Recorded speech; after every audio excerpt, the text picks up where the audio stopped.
Certainty of death, small chance of success. What are we waiting for?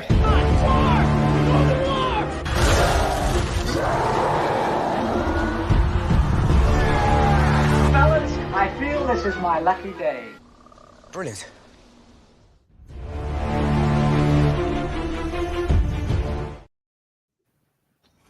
Hey, and welcome to another episode of Rankin. It's going to be a fun one today. We're talking about M. Night Shyamalan, and this will be similar to when we've done the filmography, the franchise episodes that don't necessarily have a lot of, like, a big range of movies. Like M. Night's only got like 15 movies that we're banging here. We're not including his student film that he did, just because one, that's on YouTube, and two, it wasn't actually like it was only ever festival released. So it was like and yeah, but it's gonna be fun. We've got Dan here. Dan, how's it going? It's going pretty good. I go back a long time. I've seen all these M. Night Shyamalan movies in the theater, and some of them were good experiences, and some of them weren't. And we've got Chad here. Chad, how's it going? It's going great. I kind of mirror that with Dan. I haven't seen all of them in the theaters. I think I've only seen a few in the theaters, actually. But, yeah, Shyamalan's career is kind of a roller coaster. At one point, he was the next Spielberg, and now he's something else. I don't know. I don't know what he is, but, I like some. I don't like others, and we'll figure out which ones are which. Yep. He's joined us last minute, but we're glad to have him. We've got Wolfman here. Wolfman, how's it going? Yeah, I am probably of this whole group the biggest M. Night Shyamalan fan, because I started seeing his movies in theaters when I went to go see Split, and then ever since then I've seen every other one, and there's really only like 3 movies of his I outright dislike. Like every other one I think is at least okay to I really like him or even love him. So it should be an interesting discussion, because I know he's a very divisive filmmaker. So even the ones that like I'm championing will probably get some no's here. So that'll be kind of fun to see what happens. And we've also got Richie here. Richie, how's it going? Yeah, I'm going good. I'm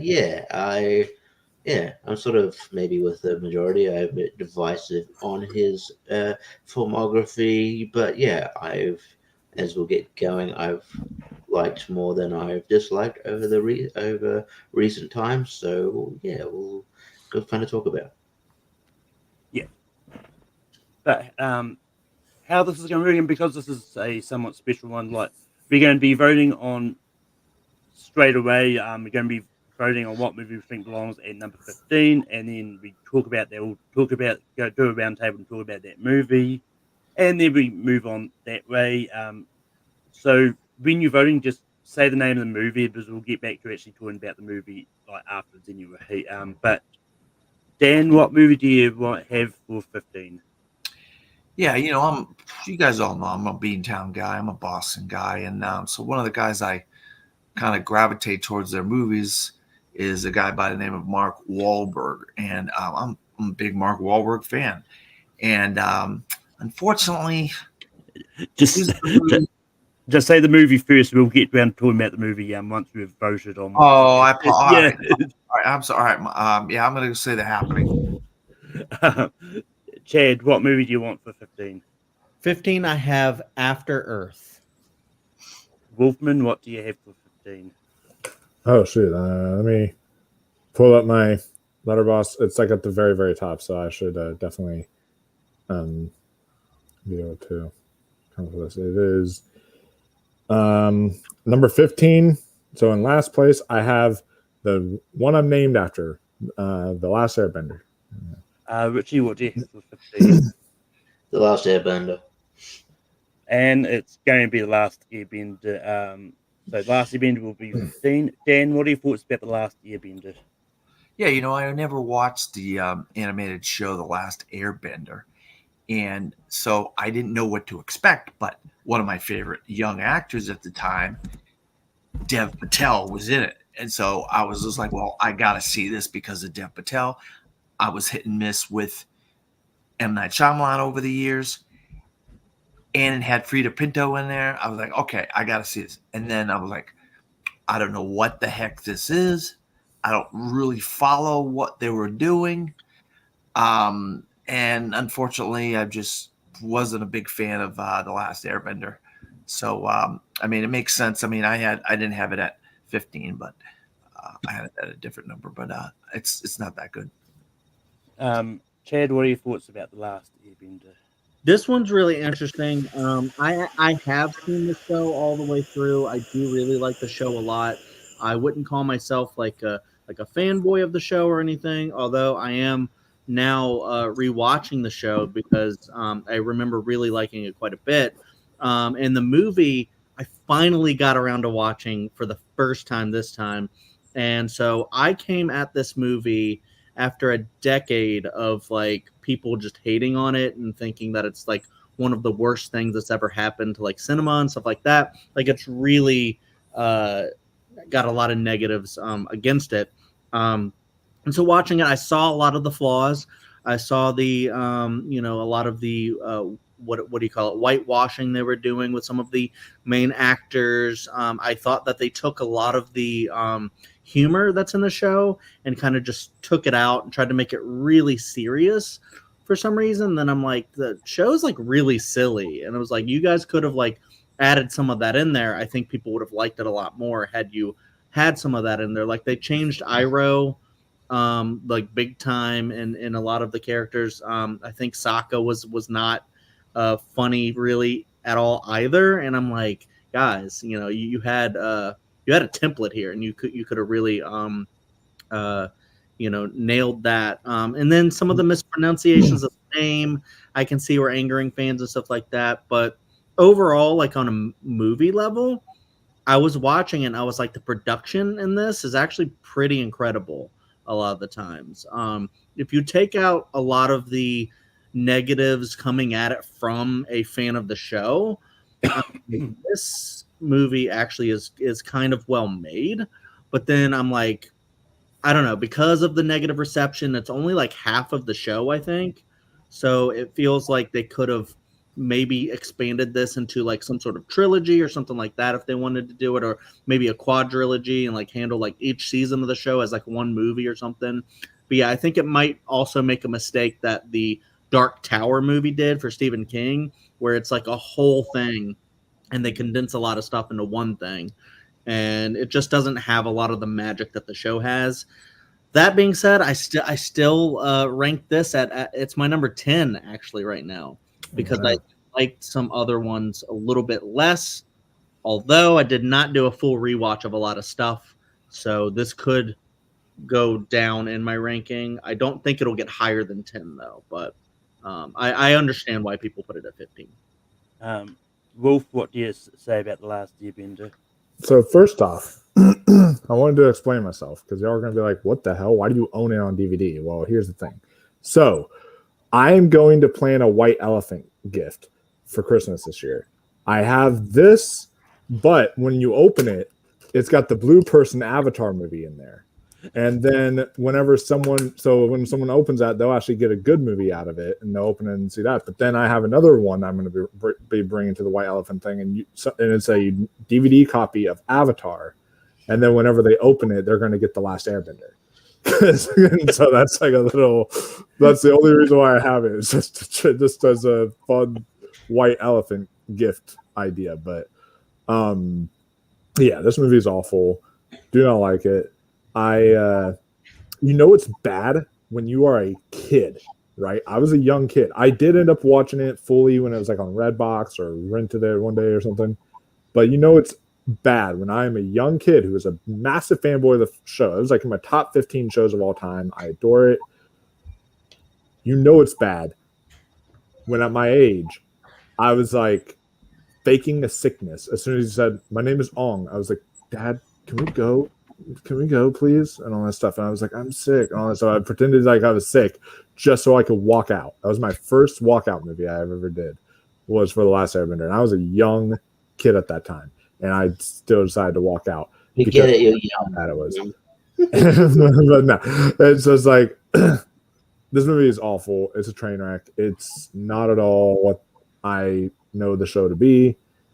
It doesn't even like hold up as far as the production values go. Because like I tried rewatching it again, and it's looks very cheap. The CGI is not good. Like a lot of it just looks like a fan film. So yeah, this is really horrible. Richie, what are your thoughts about The Last Airbender? Yeah, I think Shyamalan is best when he strays away from, and if he just strays away from established IP, and just delves into his own sort of mind. I don't know if there were. I mean, maybe there was also studio meddling, but yeah, I don't know. This just felt it was really bad. I think he tried to put his own sort of spin on it as well. It didn't work. I'm only a casual viewer of the show, so I'm not wasn't pissed off that it was so different. But it was just a badly. I have to respectfully sort of chat about the product. I thought I thought it looked terrible. They actually it looked bad. I mean, as we'll go on, the line delivery in Shyamalan films is its own blend of weird in general, but this one is particularly bad, just really bad acting. It's just I don't know. It's just one of those. It's something you marvel at. It's not like one of those ones where we'll talk about where it's so bad it's hilarious. This is just it's just boring as well, and it's just baffling. So yeah, I have to put it 15. Yeah, I've never seen the Avatar: The Last Airbender show, so when I saw this, I had no reference point at all, and yeah, and if someone who's never seen Last Airbender can enjoy this movie, then I don't know who this really was made for. And I actually did stumble across an interview with M Night with Motion Trap, and he actually kind of said that he regrets actually making The Last Airbender and After Earth just because it was he because he regretted taking on these known IPs, and with After Earth I think it's based on a book or something but it's he's enjoys working more when it's his own stuff that he's making but yeah it just wasn't good. That Chad seems to have stepped away. We're going to move away from. Oh shit! It came out in 2010. Okay, so I was actually 13 or 14 then. So Yeah. I wasn't so young. Jesus Christ! I wasn't super young because I was I was still in my fucking mid-20s. You fucking old young kids, you. But Chad, what do you have for? What do you want for 14? For 14, well, I'm gonna stick with After Earth then. Wolf, what do you have for 14? For number 14, I will also go After Earth. Richie, what do you have for 14? Yeah, After Earth is a good spot. 14 is a good spot for After Earth. I'm also going After Earth, but Dan, what would you have gone for 14? Well, I mean, I actually had The Last Airbender at number 14, but you guys put it at 15. So since my 15 wasn't picked, I would have just kept on trying to go for the happening. But After Earth is just as good as anything. But After Earth is going to be 14.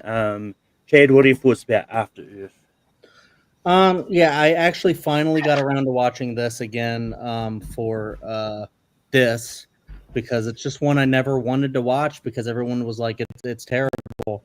And unlike that Last Airbender where I found some enjoyment from it and I was like, well, is this as bad as everyone says it is? And I obviously didn't think so, but still not great. After Earth, I agree. I think it's just not good. I mean, I liked some of the characters and acting and stuff in The Last Airbender, but in After Earth, they just try to put all of this on Jaden.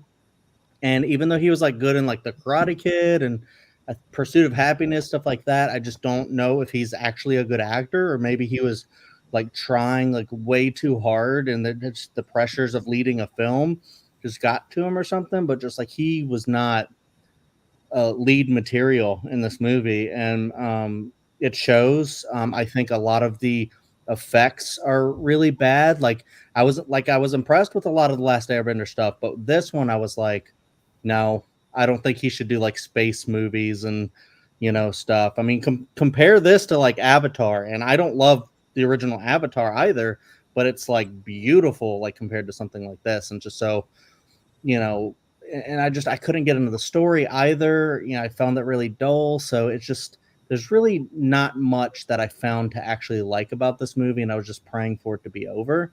And some M. Night Shyamalan movies are like that, but I don't think it gets any worse than this one. But Wolf, what do you thoughts about After Earth? I oh shit. Yeah, technically speaking, this is the one I actually was the first M. Night film I've seen all the way through in a movie theater. Holy shit. I just realized that.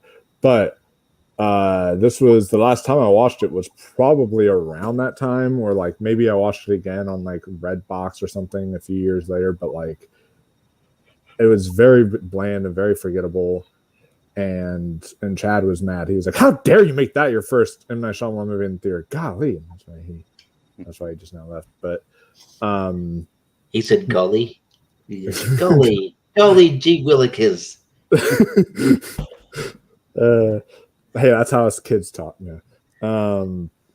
But I will say After Earth was, just very bland, forgettable. The acting was kind of bad from Jaden Smith. They're trying to make him into a thing, and he isn't his dad. It's just was very mid, and it also honestly could have used some more slaps in it. So there we go. Richie, what do you have to say about After Earth? Yeah, I feel like this is still around the time where Will Smith was trying to get his son into everything, and like, hey man, my son's a good actor, I swear, he's a good actor. And then it's like eventually son's like paved his own path via weird tweets, and he's probably a better rapper than actor. But was Willow in this movie as well, or am I thinking about it wrong? I thought Willow was in something. That they both did, but can't remember.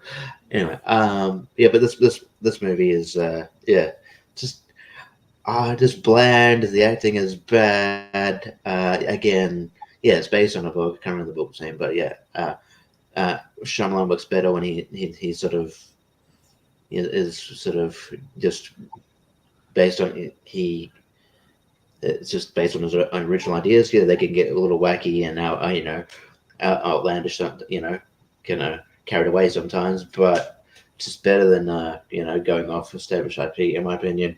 This movie's just generally boring. I don't know who this movie's for. I don't know. I don't see how this movie was. If we're gonna I don't know. It's just I don't know how this new studios are just doing. This movie's gonna make bank. I'd say it wasn't going to. Maybe they thought Will Smith because he was still box office, kind of, he was box office injection at the time.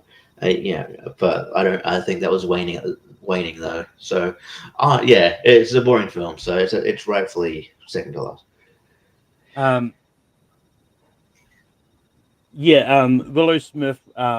She wasn't in this, but she was in I Am Legend in Madagascar Escape to Africa. Okay. Where she played the younger version of her mother. So, but also better at music, by the way. She's a good singer. Yeah. But one person who I was stunned to find out was in this was Zoe Kravitz. Because I watched this for the first time. I was like, hang on.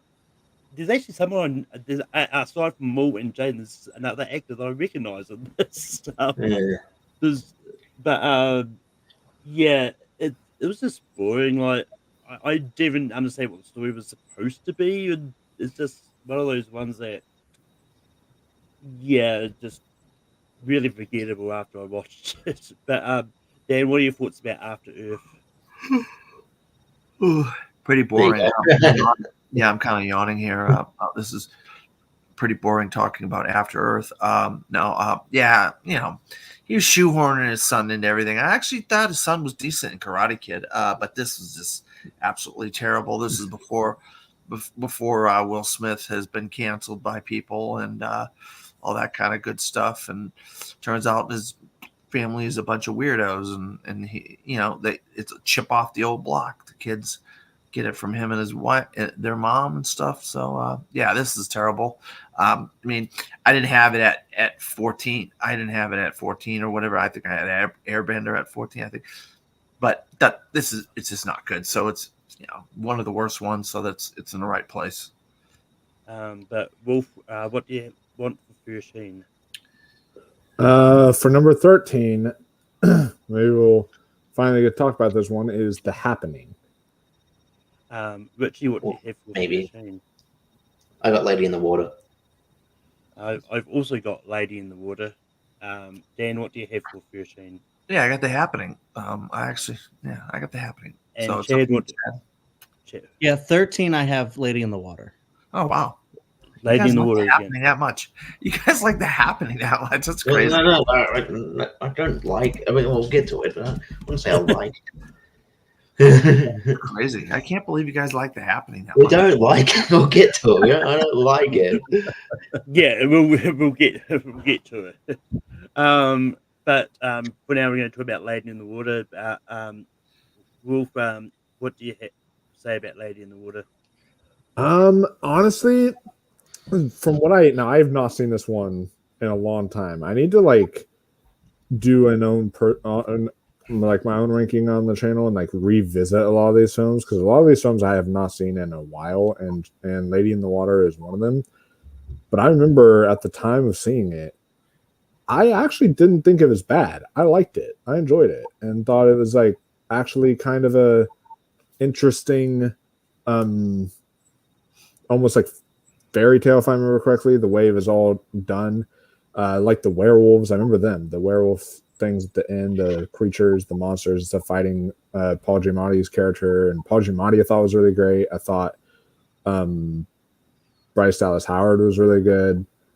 There's also Jeffrey Wright who's in this and really really good in it. So yeah, I remember this actually being pretty intriguing, and one I actually do really want to revisit to see if my thoughts would hold up on it. But it's one of those films that I feel like I would, because I am an M. Night Shyamalan fan. Some of the films that I have ranked on here, you're like, what? You have that ranked that high? And all that stuff. But so I probably still would like it if I rewatched it again, but I am kind of worried to rewatch it again because I'm afraid I might not like it if I rewatch it again. But yeah. But Richie, what are your thoughts about Lady in the Water? Yeah, I mean, I like the fairy tale aspect of it. I just found it again kind of I got what he was going for, but again, I just didn't think the execution was there. And yeah, I just found it very, very boring and sort of meddling in parts. I think Paul Giamatti is good, but he's good in everything. But yeah, I just don't think that was enough to save this film. I found it way too, it wasn't as accessible. I thought it was, and I thought it was kind of stupid and not in a good way. So yeah, that's why it's low on my list. Yeah, like Lady in Water, it is what it is. And I will say I did like the acting, and I think Paul Giamatti and Bryce Dallas Howard were good in the movie. But as once again, similar to After Earth, I got lost halfway through the movie, trying to figure out what the story was, and it kind of took me out a little bit. But yeah, it's one of those ones this was the first time watched for me too, just because I hadn't seen. This is one of the ones I've never got to at all. And I thought it was good for the most part, but I just liked the other one the other movies in M Night's filmography more. But Dan, what are your thoughts about Lady in the Water? Yeah, you know, when I first saw this, I was really intrigued by it because I like the idea of some kind of a mystery involving an apartment building where you get people, all these different characters that live in an apartment building, and they're different. And but the whole like grass wolves or whatever the hell they were, that just kind of threw me. That just threw me off. That completely like threw me out of the movie. These creatures that crawl around in the grass and stuff like that. I mean, it's got a great cast. I actually like it better than all these movies that we've talked about so far. I just feel like there was something lost in translation here in the overall product at the end. But what everybody else said, I agree with. And Ted, what are your thoughts about Lady in the Water? Yeah, I don't have too much to add more than anybody else said. I'll just mimic that. It's solid cast. A lot of people that I'm like, oh, they're in this. Oh, they're in this. Oh, they're in this. Sound. If you read it on paper and someone told you kind of what it was about, you'd be like, ooh, that sounds pretty interesting. I think a lot of M. Night Shyamalan movies kind of are like that, where the concept is pretty much always interesting, where you're like, whoa, okay, that's a cool what they twist, kind of, if you will. But the execution is just not great. And I just found myself being incredibly bored by this. And I really wanted to like it. I watched it for the first time all the way through, I think. I watched this when I was younger. Like when it like first came out, I either saw a bunch of clips or parts of it, or I did watch the whole thing and just forgot. But then I rewatched it for this. Wanted to be like, I'm gonna defend this one. I feel like I'm gonna end up defending it because I like a lot of the older Shyamalan films. So I'm like, I'm probably gonna end up enjoying this, and I was like, shit, no, I don't. So yeah. But with that, we're going to move on to number 12. Richie, what do you have for 12? See, now we can talk about The Happening, I think, hopefully. Number 12, I'll put The Happening. It's number 12. Yeah, I might be alone on this, but I've got Glass. Dan, what do you have for 12? Yeah, I have The Happening. Chad, what do you have for 12? I had something else, but I'm actually fine with The Happening being here. And Wolf, what do you have for 12? Yeah, I was gonna ask, can we still say ones that have already been said if like that's how it's ranked on our list, or is it like No. Once they're ranked on the official list, then you don't need to say it. You can when we talk about the movie, you can say where it falls on your personal list. So yeah. okay? Then yeah, next for me would be The Happening. All right. We are finally going to be talking about The Happening. Richie, what are your thoughts about The Happening? The reason I didn't put this low is because while, I think this fails in most things it tries to do, this movie's hilarious. This movie's funny. I watch it. This movie is guilty pleasure. I watch it. I watch it. When I get a chance to. It's not trying to be, funny. It's trying to be flipping serious. But my God, Mark Wahlberg's acting in it is hilarious. When he's trying to like talk seriously and reason with a plant, that's funny. He's gonna get out of here.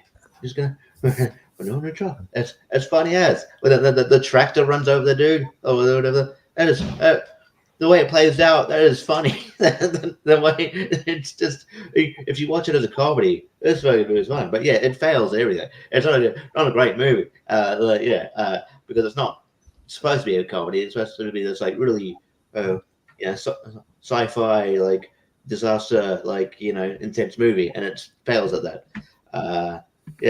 This was the last time I saw like Spencer Breslin in anything of note. We just get fucking his shit into with a shotgun. Spoiler. I don't know.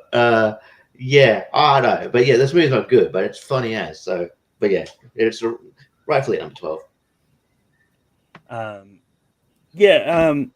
Like similar to Richard, like I had a lot of fun with The Happening, like Lady in the Water, After Earth, and Last Even, the three movies I really just didn't like, but movies that I kind of enjoy enough to Like and yeah, it's just one that it's a lot of fun, and it's definitely one that out of this filmography I'll definitely go back and rewatch at times if I need to for a show or whatnot, because I enjoy watching it. But Dan, now you can talk about The Happening. Yeah, I disagree with everything that Richie said. This movie isn't funny. It's terrible. It's awful. It's That's ridiculous. subjective. Yeah. It's I didn't laugh 1 minute at this movie. And Mark Wahlberg has done so many better movies than this. He's got a couple crazy movies coming out the next couple months where he goes off in a crazy different direction. But yeah, I think this is supposed to be like some kind of a Hitchcockian like a mix of like Invasion of the Body Snatchers, whatever the heck kind of thing involving trees and stuff. It wasn't funny. It was just bad. It was really, really, really bad. And I actually like Lady in the Water a little bit better than this. I don't even think this deserves to be in the top 12. But you guys voted that way, so hey, that's what happened. That's just me. But yeah, I don't know. I'm not going to say much more about this because I don't want to dwell on something so bad. Chad, what are your thoughts about The Happening? I don't have a strong opinion on this movie either way. This may have actually been my first M. Night Shyamalan movie in the theater, and this was like way before I started like actually like thinking about things critically and like trying to figure out like what works as a movie and stuff like that. So back then when this came out in like 2008 or whatever, I thought it was creepy. I thought it was like scary and stuff like that, just because like I thought the idea of people just starting to kill themselves in random ways was just a creepy idea. But I do agree, like, having thought on it and having heard a lot of other people's takes on it, that like it's the execution's not there. I mean, I've seen clips of it since, obviously, people, laughing at it and, saying like, actually, this movie's enjoyable if you watch it as a comedy, kind of like what Richie was talking about. And so I've seen clips of it and I'm like, yeah, there's a lot of wacky shit in the movie. That's true. So I do want to rewatch this soon as, not as a comedy, but as like a movie that, kind of like The Room, where you can, laugh at some of the odd choices and stuff like that. So I do want to do that soon. But, because I didn't have like a strong opinion, like I didn't think it was like amazing or anything like that at any time, I was like, I'm not going to rank this highly at all. But yeah, so I don't really know where I would actually rank this, but on my actual list, I just had it at 12. So it wasn't super high or anything. And Wolf, what are your thoughts about The Happening? Yeah, on my personal list, I had this at 13, just outside the top 12. It's one that I don't really like either. I kind of find it boring, and there is only one funny part, and that is really the fern bush scene. I think that's like really funny, but like everything, that's just because it's just like that. Seriously, this is the scene in a movie kind of thing, but like everything else is not, like, it just didn't work at all. John Leguizamo was like wasted in the movie. Zoe Deschanel, like, what are you doing in here? Yeah, it's just not just not good. And every time I watch this movie, I always have to get reminded of the fact that we are watching an Oscar nominee at work there talking to that fern plant, because Mark Wahlberg is an Academy Award nominee talking to a fern plant. It's just one of those things that's like, okay. And Chad, JPO has a question for you. I did them earlier.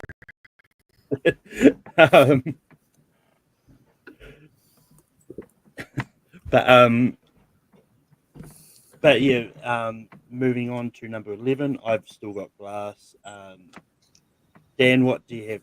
What for 11? I have Devil.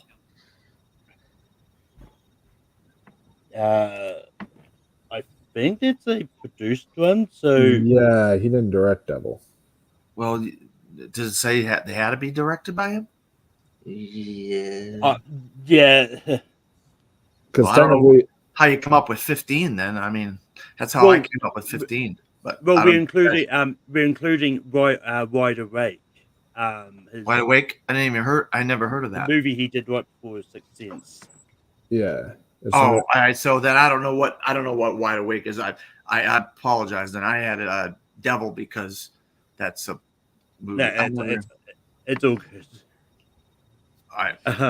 So Well, you're going to put Wide Awake at 11. yeah, I guess so. Chad, what do you have for 11? My 11 would be Old. Wolf, what do you have for 11? My 11 is going to be Knock at the Cabin. Ooh, Richie, what do you have for 11? I feel that's a hot take. Oh, anyway. Mine 11 is The Village.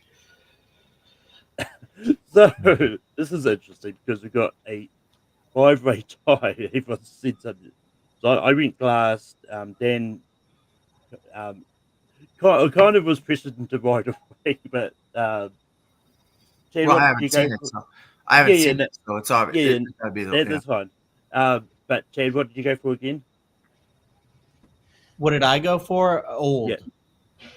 Yeah. So Chad, we got Wide Awake, we got Old, we got Knock at the Cabin, we got The Village, and we've got Glass. Which one do you want at 11?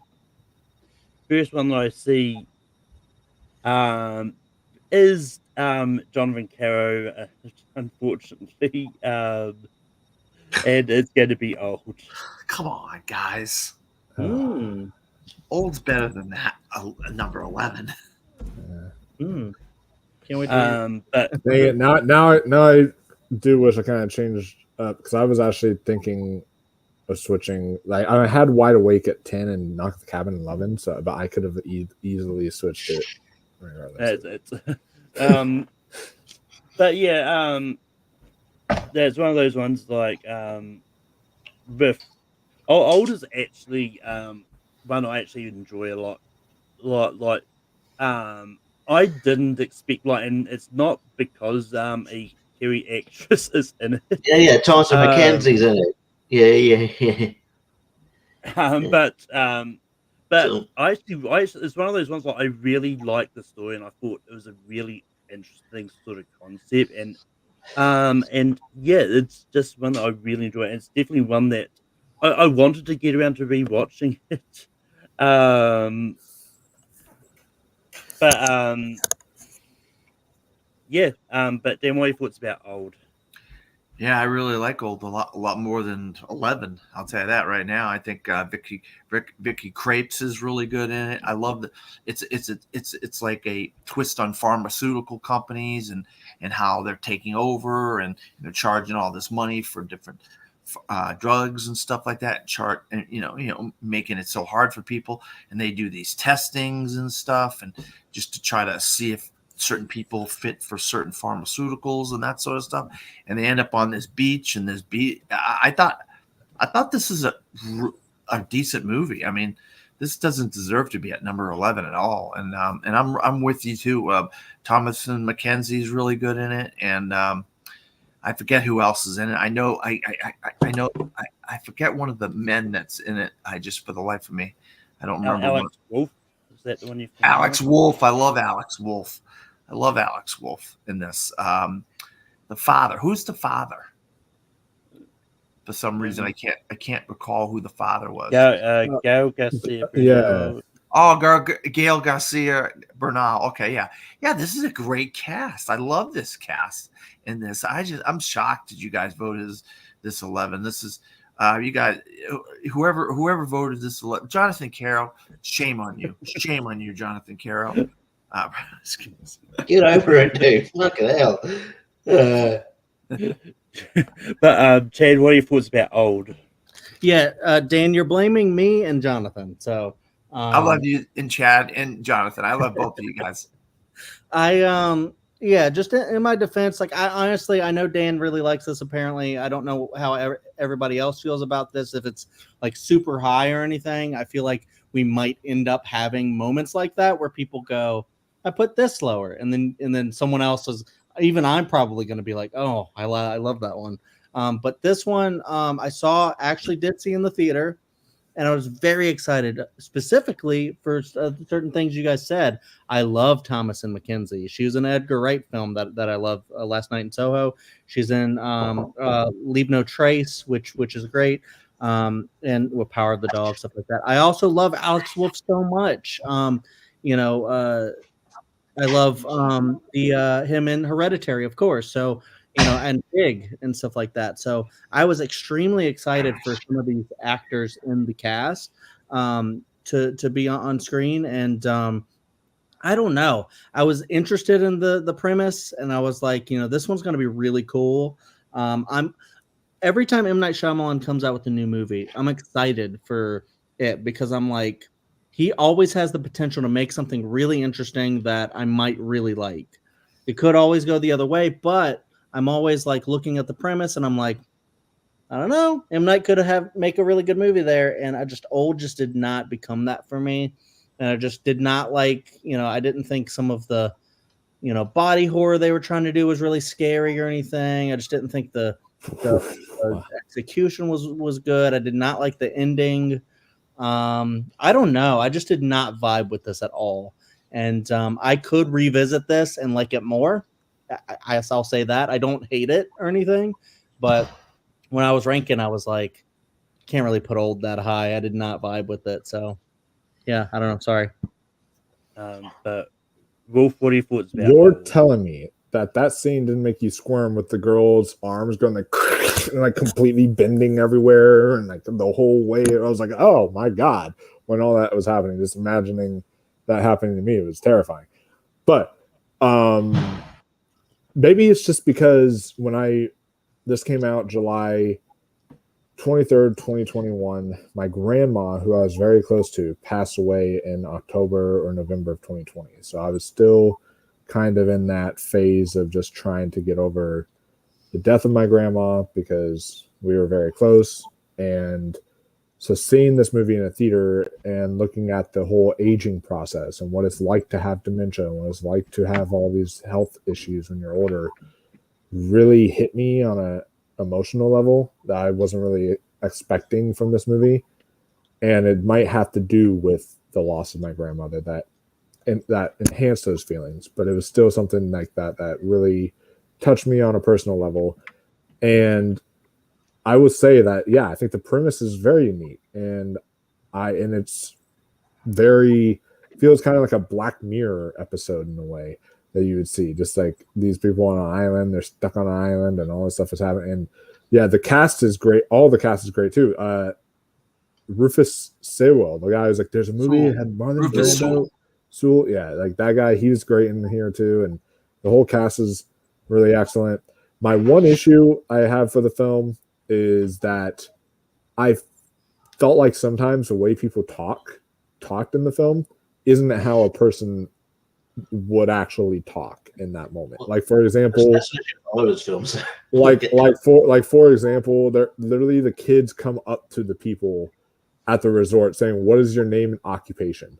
What child comes up to someone saying, "What is your name and occupation?" Like nobody, a little kid doesn't ask that. So there's some stuff like that was just like kind of weird for me. But other than that, I loved it. This is number 8 for me. I think this is actually a really strong M. Night Shyamalan movie for sure. And Richie, what are your thoughts about Old?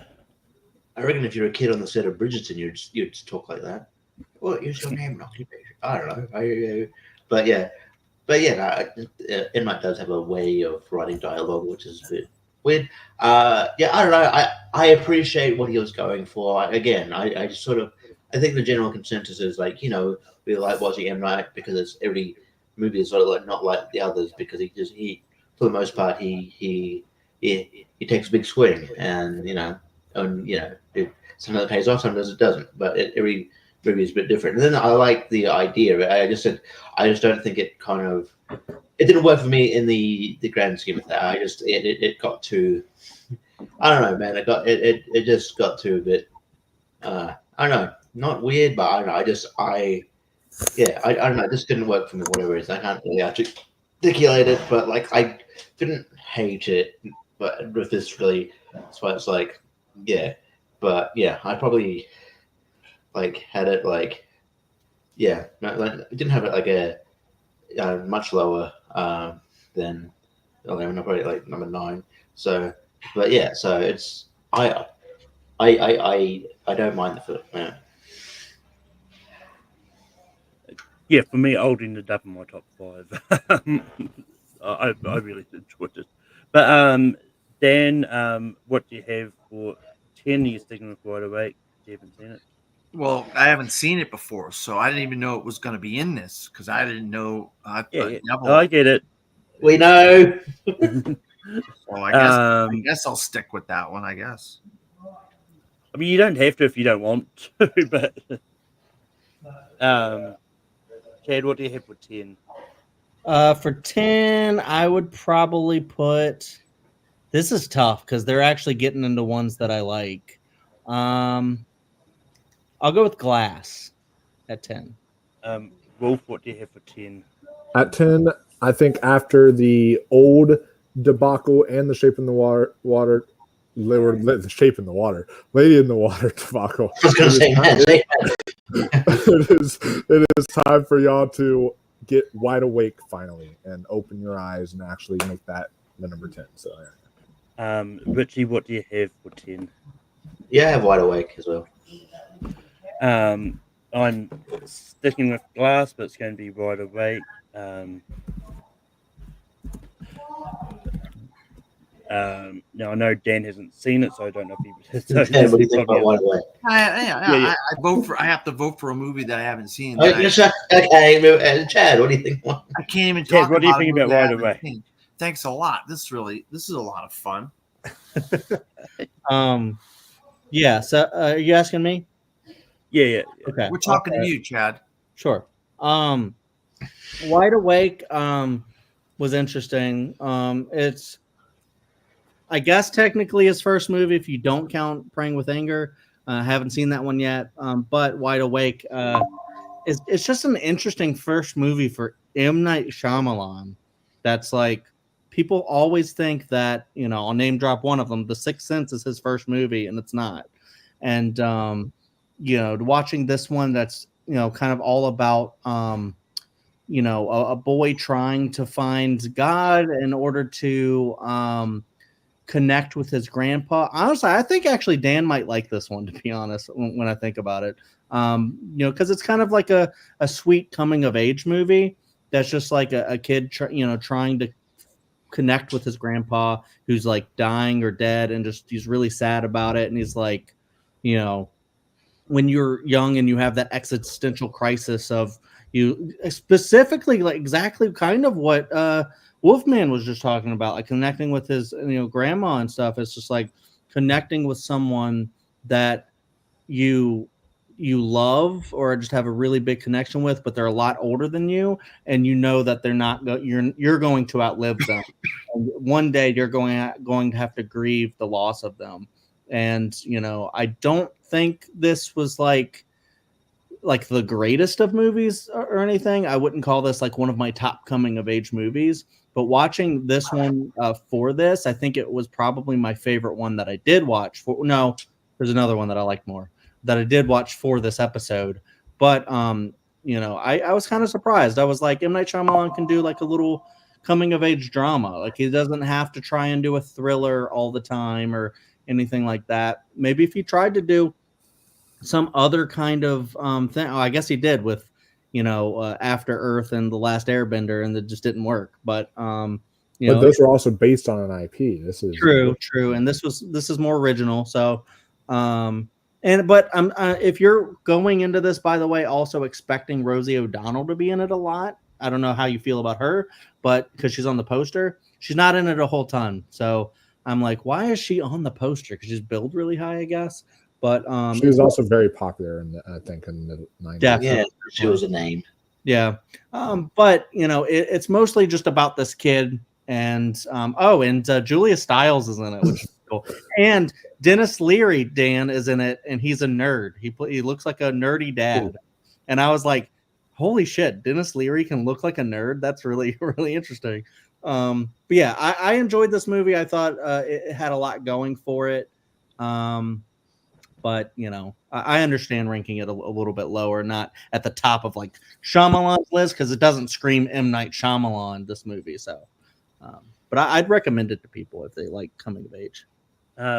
Wolf, what are your thoughts about Wide Awake? Yeah, I watched this one for the first time around when Glass was coming out, because I did a tier list on my channel. You guys can check it out. I'm going to do like a ranking revisited later, but I did a tier list pretty much going through all of the M. Night Shyamalan movies up to Glass. So that was like kind of what I did. And so I watched this one for the first time for that. And yeah, this was a sweet, charming little film. And I agree with Chad. Like everyone's always talking about like when The Watchers came out, everyone was like talking about that movie saying, oh, well, I guess she's not her father because, he started with The Sixth Sense. And I'm like, no, he didn't. He started with Wide Awake. What are you talking about? like it's kind of that was almost all the reviews I kept on hearing. I was like, guys, at least look up the facts. He didn't start off with The Sixth Sense. So it's but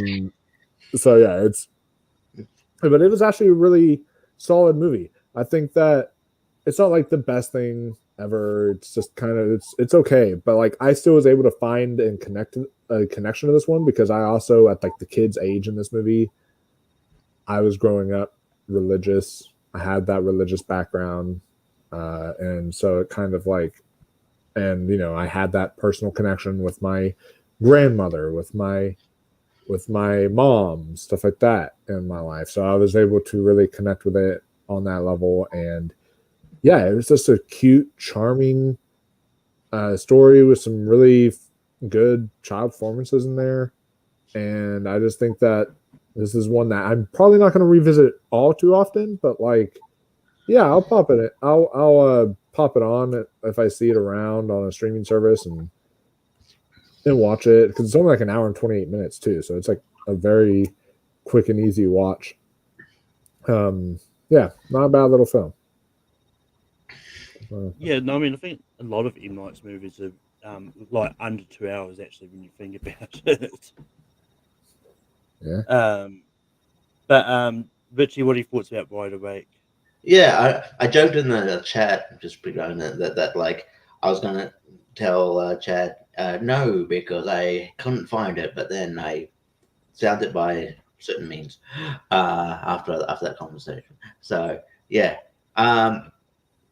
but yeah, I think really what Chad said. I think that it doesn't surprise me that he'd like this fourth man because it's it sort of goes into what you're saying. It bring you resonate with like the love and loss, with having being close to someone who's like sort of advanced years and is close to the end of their life. Then obviously you are.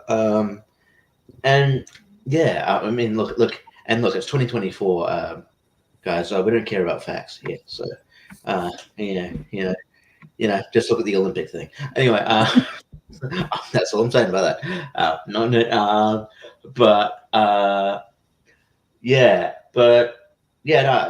it was really good. Really good. Yeah, it's not, not the Shyamalan you come to know because it's not like he can go balls to the, he can't really go balls to the wall in his like first official film here. I think he's probably gonna play it safe, but it's a sort of sweet, like charming film. I resonated it in a way. Like I'm close to my grandma as well. Anytime she has like sort of health issues, you get a bit worried because she's like 93. But like you can resonate with it. Like anybody who's like maybe got a kind of a time like the limit more that they've got like a less time on this earth, and you're like I've had friends with like muscular dystrophy who they will basically that they don't live that to be very old. So yeah, it's while it's it's rewarding, it can be it's very challenging being friends because you know that you're still going to be quite young when you're kind of being in the funeral. But so this did resonate with me a lot. So yeah, I just didn't really put it up higher just because it's not one of his like ones that it's not the Shyamalan you came to know, and it's not like one of those ones where yeah, it's not like yeah, I think it's a hidden gem, but it's not like there's like that banger or anything like that. So I'll go number 10 is a good spot for it. Yeah, and it's one of those ones that I'm not overly surprised while this one's like lesser known because like it had a budget like $6 million. It didn't even make that. It could like its box office owned like $280,000 or so. So, but it's one of those ones like in looking at the production, like this it's gonna kind of an interesting production history too, because like the script was actually written back in '91 and it was actually the filming was actually finished in '95. But the problems arose when M. Night submitted his final cut with Harvey Weinstein. He wanted to recut the entire movie, and then but Rosie and Donald helped save the movie and and confronted Harvey about the decision, and then it was essentially buried until '98, and then it was given a very limited release when M. Night sold his spec script for The Sixth Sense. So it's kind of this really interesting history in that. And, but this is one of those movies because when I did watch it, I was kind of surprised at how much I enjoyed it a little bit because all I even knew about this movie was like it's a movie of Rosie O'Donnell. Like I had no idea Dennis Leary was in this, and even the young kid, like by the time this movie ended up being released, he was also in the movie Jack Frost as well. Not the horror one, the Keaton Jack Frost. Yeah, it's just really fun. It's like and I think Robert Loggia was great as the grandpa as well. So it is a lot of fun and I do think it's entertaining.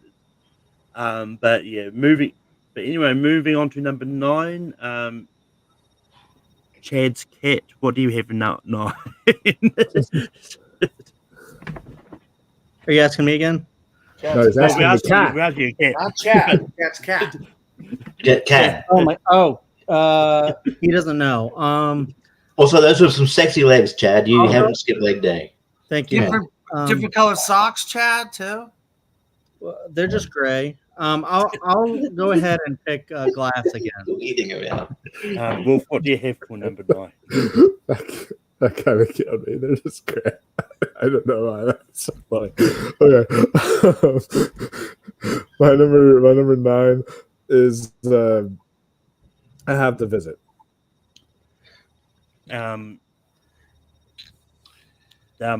Richie, what do you have for 9? What did Chad say? I was sort of talking to her. What was his? Mine. I'll stick with the Village. I'll go Village. I'm sticking with Glass. And I'm going with Glass as well. Glass is going to be at 9. But Chad, what are your thoughts about Glass?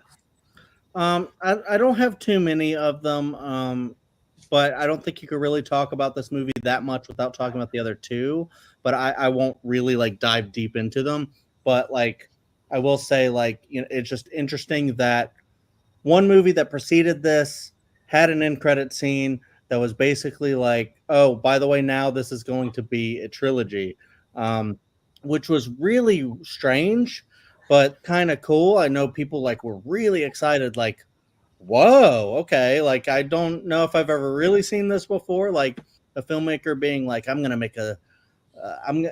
make a movie that people really like that is going to end up being a sequel to a movie that I did a long time ago that people really like.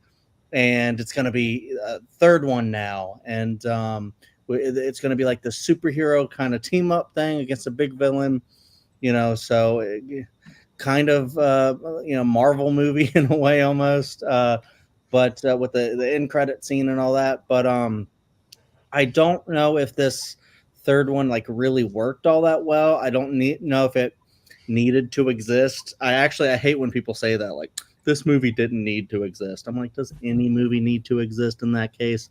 But with Glass, I'm like, I don't know. We could have just kept it with those first two, and that would have been fine. Actually, just like make them separate. I don't know if like it really needed to be like this whole team up thing and stuff. So I didn't really vibe with it. I don't really have many specifics because I hadn't seen it since the theater.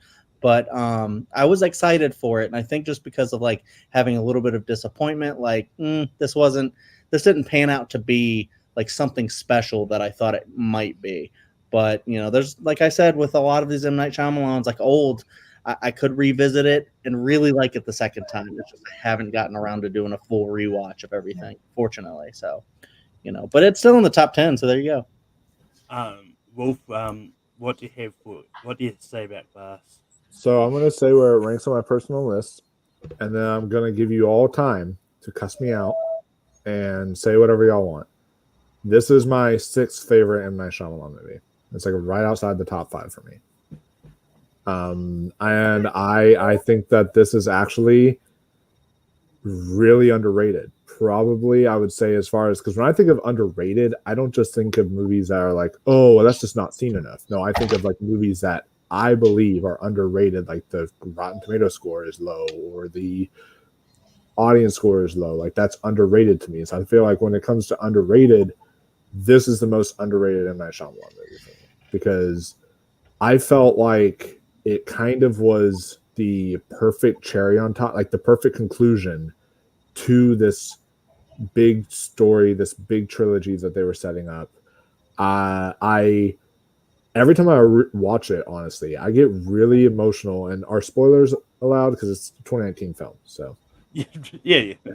But I get really emotional whenever you see like Glass dying and he's like talking to his mom and he's like having that personal moment with him.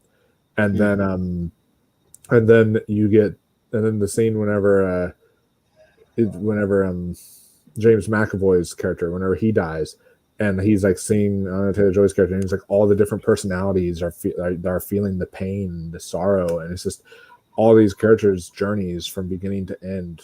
When you watch them all together, like I did on my most recent rewatch of it, it honestly feels seamless and just is. I can't really think of a better way to cap it off, because now if they ever wanted to continue this universe, I mean, this is not continue it because it ended, but like if they ever wanted to do like spinoffs on like Anya Taylor-Joy's character or on some of the other characters that were in this movie, they could, because of the way they set it up, and I would be all for it. But yeah, I think that, and also Bruce Willis, my bad, this is one of the last movies he did, and I thought that he actually did a good performance. This is one of the ones that he wasn't actually sleepwalking in the movie. I thought he was actually like giving it his best. And Sarah Paulson was really good in here. I know a lot of people have issues with the ending, but I personally loved it, and I think that this is one of M. Night's very best movies. And yeah, so Richie, what do you have to say about Glass? I mean, yeah, Wolfman covered it pretty succinctly. I don't have much to add. Yeah, I think this movie is underrated. I think I had it around number 6 as well. So yeah, I love all 3 of these movies, and yeah, I think it perfectly capped off everything. Yeah, and I think it's really well written, and yeah, I don't have much more to add, but yeah, I evidently liked it a bit more than a couple other people on the panel, but I think I think it's better than maybe the Rotten Tomato score would have. Yeah, no, like as I said earlier, I don't like. There's only 3 movies of M. Night that I really just don't like and will probably never visit again. But like all the others I kind of like to varying degrees. Like Glass is one of those ones that I think, coming off the high of Split, I was excited to see where this would go. I think, and for me, it was kind of a disappointment in a way, because it just it to me it just didn't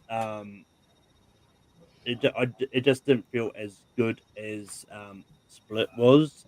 And I will say, for the longest time, I'd never seen Unbreakable until recently. So I was actually, if I had more time, I would have rewatched that trilogy to see if it helped me like Glass more. Because I feel like if I'd done just watched the whole trilogy and refresh myself for the first two, maybe I would have enjoyed Glass more. But for now, it is what it is. But I do like enough. I think the acting is great. But damn, what are your thoughts about Glass? Yeah, I mean, I really do like Glass, but I can't. I could not myself get past the fact that they killed Bruce Willis's character off in a puddle of water. I just can't do it.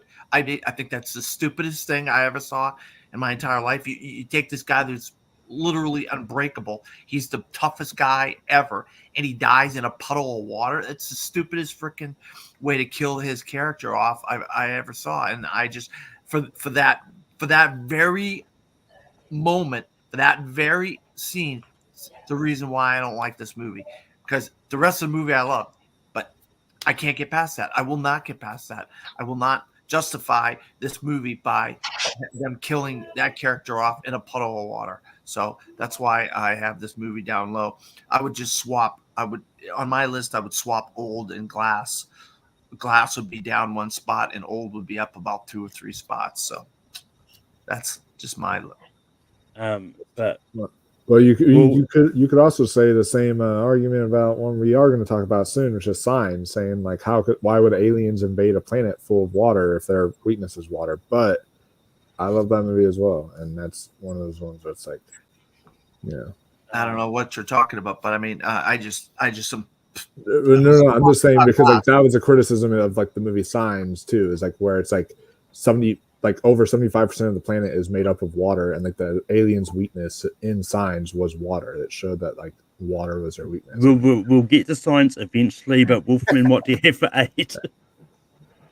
My number 8 is or the one I'm gonna, because technically we've already talked about my number 8, which was Old. So the next one I'm going to be talking about is Trap.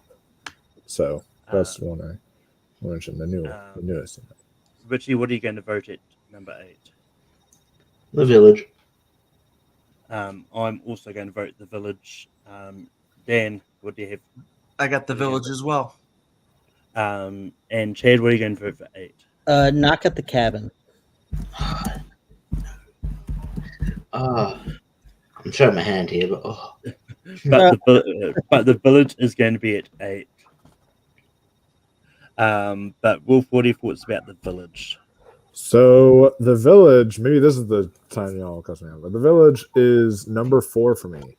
I really like The Village a lot. I think that this movie is something that is just extremely underrated, and maybe this is his most underrated film in my opinion. But I just love the tone and the atmosphere of this film and what it and like how it, and yes, how it goes about telling the story, making the twist halfway through the movie is something that is obvious that could easily be irritating on a first watch.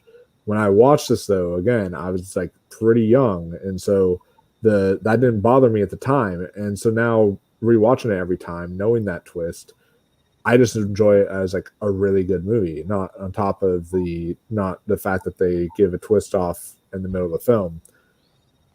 I thought Adrian Brody had such a, kind of somber but like emotional and also creepy performance to him that was really, really well done.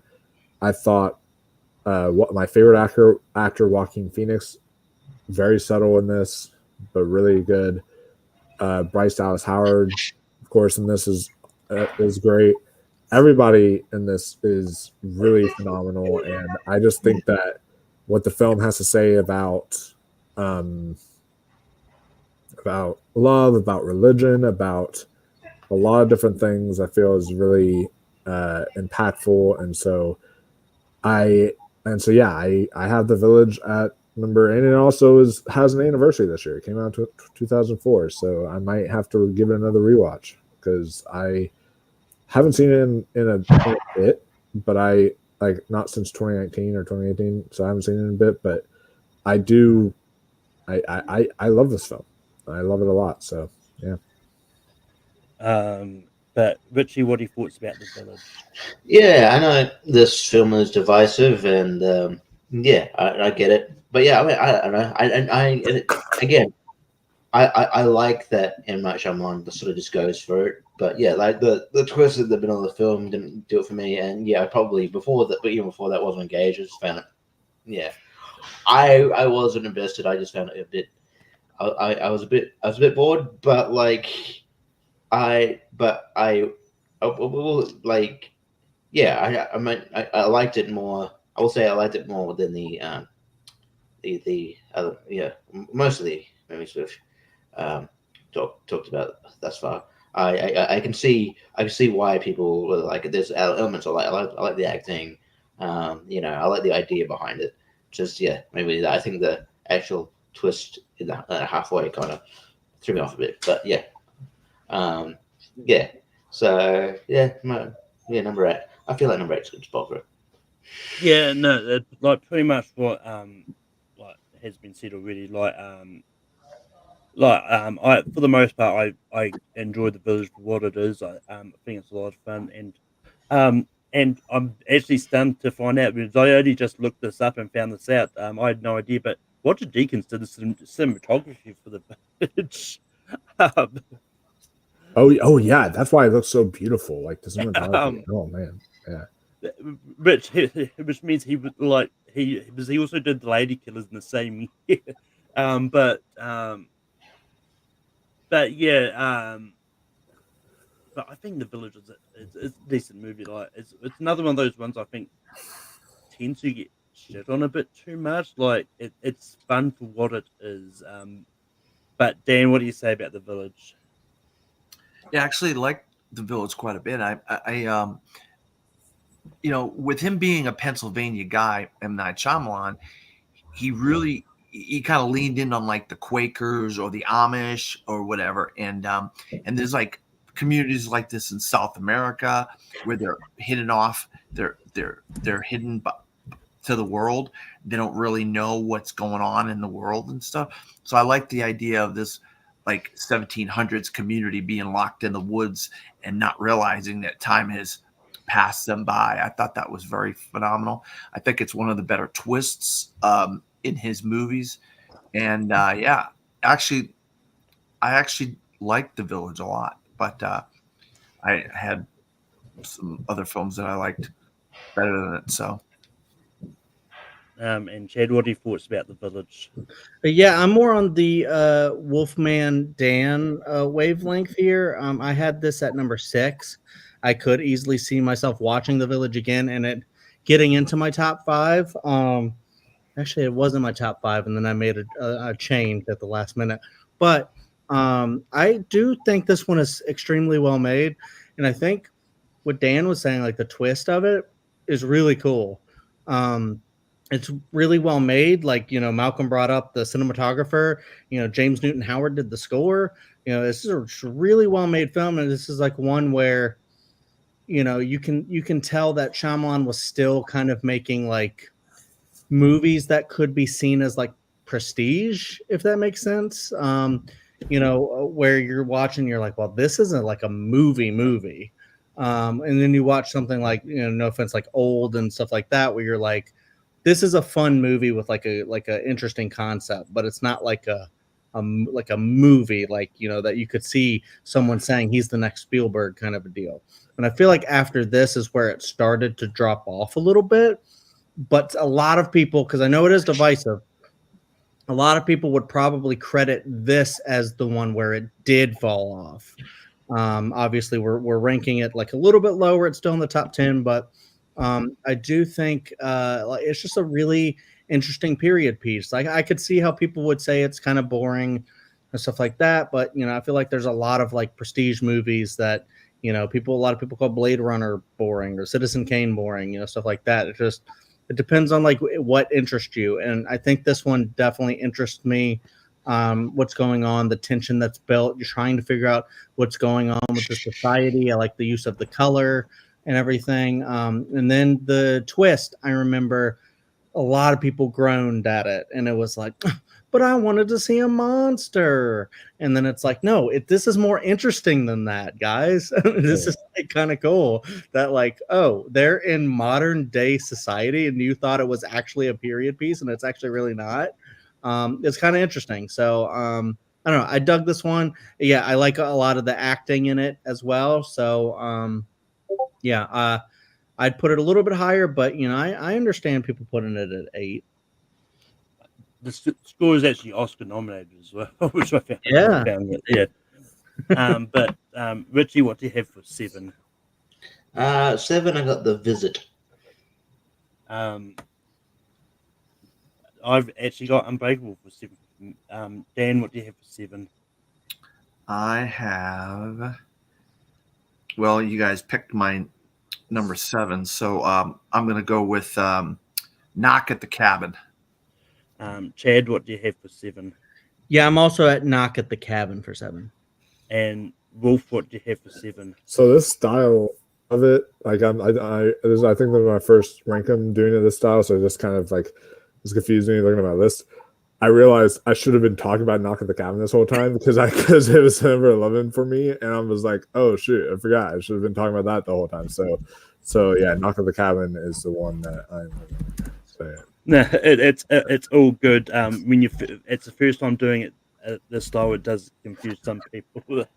But Knock at the but that does mean Knock at the Cabin is going to be at number 7. Richie, what are your thoughts about Knock at the Cabin?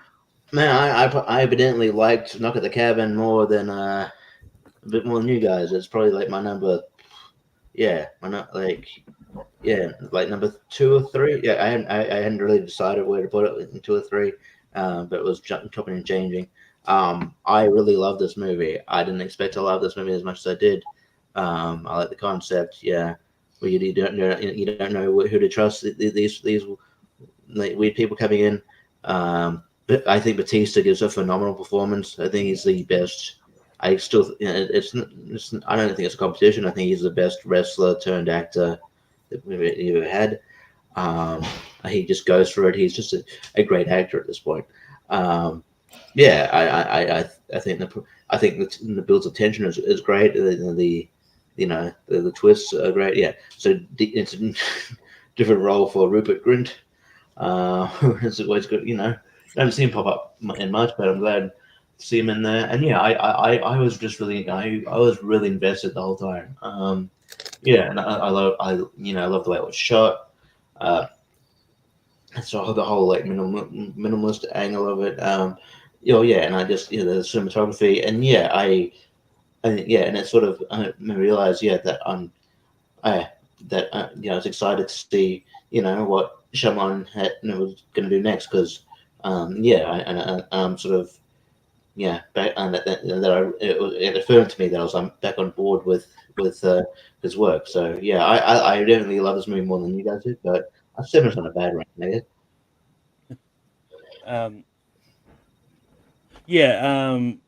Well, I this is one that I actually rewatched for this just because I hadn't seen this since last year, and and it, like for me it would have been my personal number 6. Like I liked it enough. It's just I just like the ones that are other ones a lot better. And I think this was once again it was an interesting premise, and I think for the most part I think Rupert Grint had actually sort of put acting on the back burner for because I think he's mostly selling ice cream now, an ice cream truck or something. Because I know I think pretty sure he owns one, but yeah, I think it was a lot of fun. I think the acting and stuff was great. Like, and yeah, I kind of echo Rich's sentiment. Like, but Batista I think has shown himself to be a really great actor as well.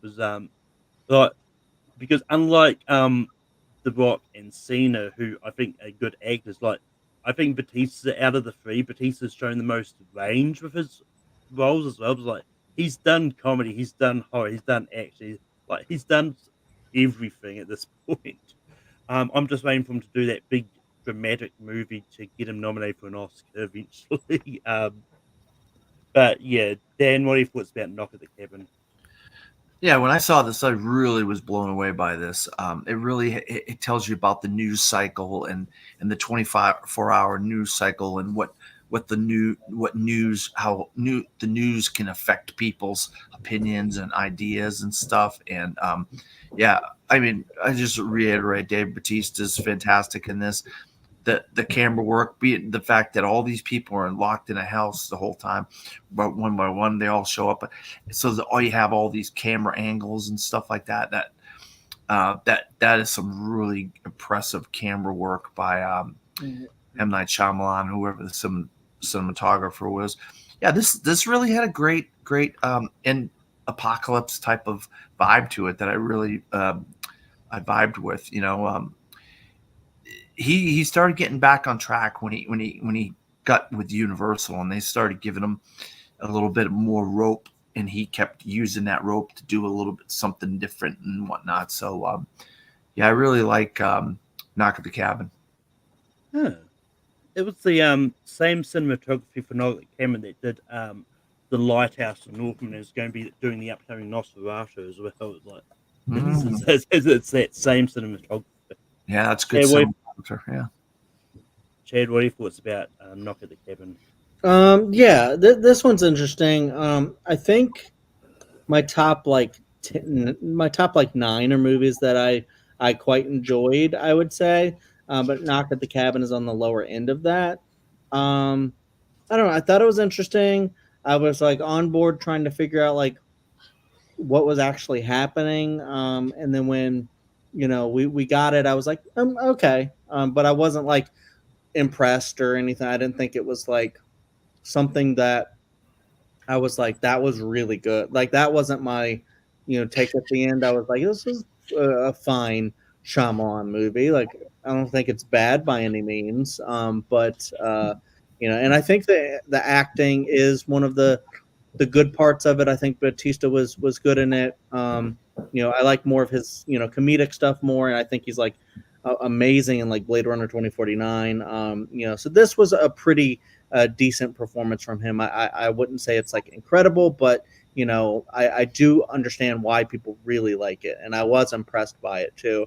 And the other performances were good as well. I liked the fun moments, like when they're like dancing to like Boogie Shoes. I thought that was a fun moment. And like after everything had happened too, and then they're still playing that. Yeah, I thought it was creepy. I'm trying to remember. It's been a while. So I haven't seen it since the theater. But I do remember being interested in the situation and seeing it unfold. But I think I was a little. I don't know what I expected, but I thought I thought maybe I was hoping that it wasn't real or something, and then like it wasn't really happening, and it was all just in people's minds or something, and then it didn't get that, and then I was like, oh, okay. I thought maybe it would be more of a psychological thing, and it was in a way, but it was also like the thing was really happening or something, and I was like, oh, all right. But I haven't read the book that it's based on either, so maybe if I did, that I'd like it a little more too. But yeah, I thought it was fine. Wolf, what are your thoughts about Knock at the Cabin? Well, first off, I feel so honored because y'all are talking such high praises about a movie that I star in. So this is like, this is something really, really nice. But even though I was kind of a dick in it, but kind of a dick, yeah, just a bit of a Nazi, but yeah, kind of a dick. but no, I kind of agree more with Chad on this one. And if I remember correctly, I haven't read the book either, but M. Night Shyamalan drastically changed the ending to what the book was. And if I remember correctly, I think the book was that kind of ending, Chad, where it was like none of it was actually like real. It was like in the people's heads or something like that, and that was like the initial ending for the book, and he completely changed it. And so some people who were fans of the book were really upset about that. I watched this and thought it was okay. Like, the performances were incredible. Dave Bautista gave maybe a career best performance in this. I thought he was excellent. He's proven himself to be the best wrestler turned actor easily, with just how much range he has. Of course, you know, even though I was a dick, I was still really good in the film. I thought, and there, as far as performances go, one of my issues with it is that, like, it gets to a certain point that, like, Ben Aldridge annoyed the fuck out of me in this movie.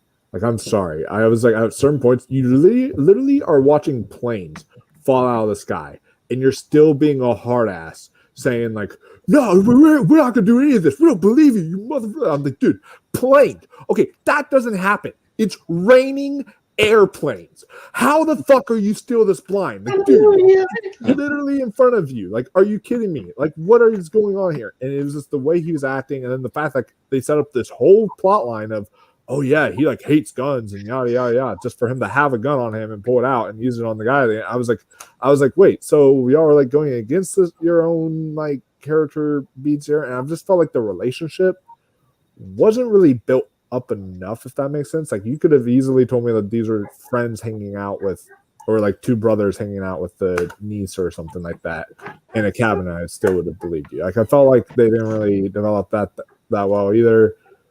So there's just some things in there that, and if it was me personally, I would have had Ben Aldridge die and Jonathan Groff live, just because Jonathan Groff was the way better character in my opinion than him. But that's why it's number 11 for me. But yeah.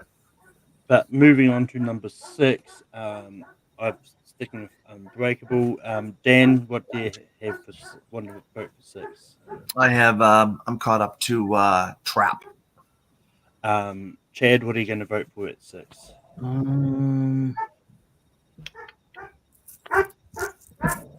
The Visit. Wolf, what are you going to vote for at 6? I am also going to do The Visit. Richie, what are you going to vote for at 6? The Visit. The Visit is going to be at 6. And yeah, so this is one of those ones that, for whatever reason, I didn't get to when it first came out. I watched it for the first time for this, and I thought this was a really interesting premise, because, like, at first when it first started, like, it's like, did I start playing the correct movie? Because, like, it was just Catherine Hahn touring the camera, like, did I actually accidentally find the making of the documentary for The Visit?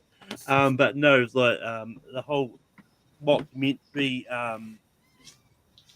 concept, I think, was a really interesting way to do this story, because it was just the kids sort of making this documentary about their grandparents and then them finding all these creepy stuff out, and it's just a really interesting way to do it. It's, and I think the grandparents, like, were really good in this at being these kind of mysterious people's, like, oh yeah, no, we're old, at bedtime's at 9:30, like, so you have to go to bed at the same time as well.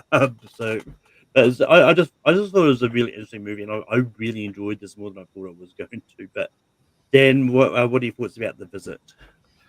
Yeah, I actually had this higher than 6, but yeah, I'm right. I reiterate everything you're saying, Malcolm. I think this is an underrated M. Night Shyamalan movie that I don't think people give him a lot of credit. And the old people, you know, hey, come on in. Want to jump in my oven? You know, I mean, who the hell does that? I mean, Jesus Christ, that's some crazy shit. Hey, I'm an old guy. Want to come in my? I'm an old lady. Come in my, get in my oven.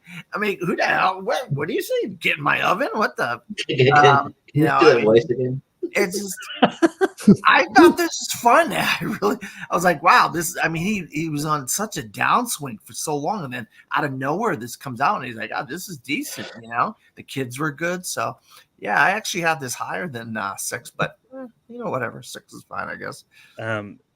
But Chad, what are your thoughts about The Visit? Yeah, The Visit was really interesting. I remember this coming out, and wait, hold on, I have the filmography right up here. The Visit came out. Okay, The Visit came out after Lady in the Water, The Happening, The Last Airbender, and After Earth.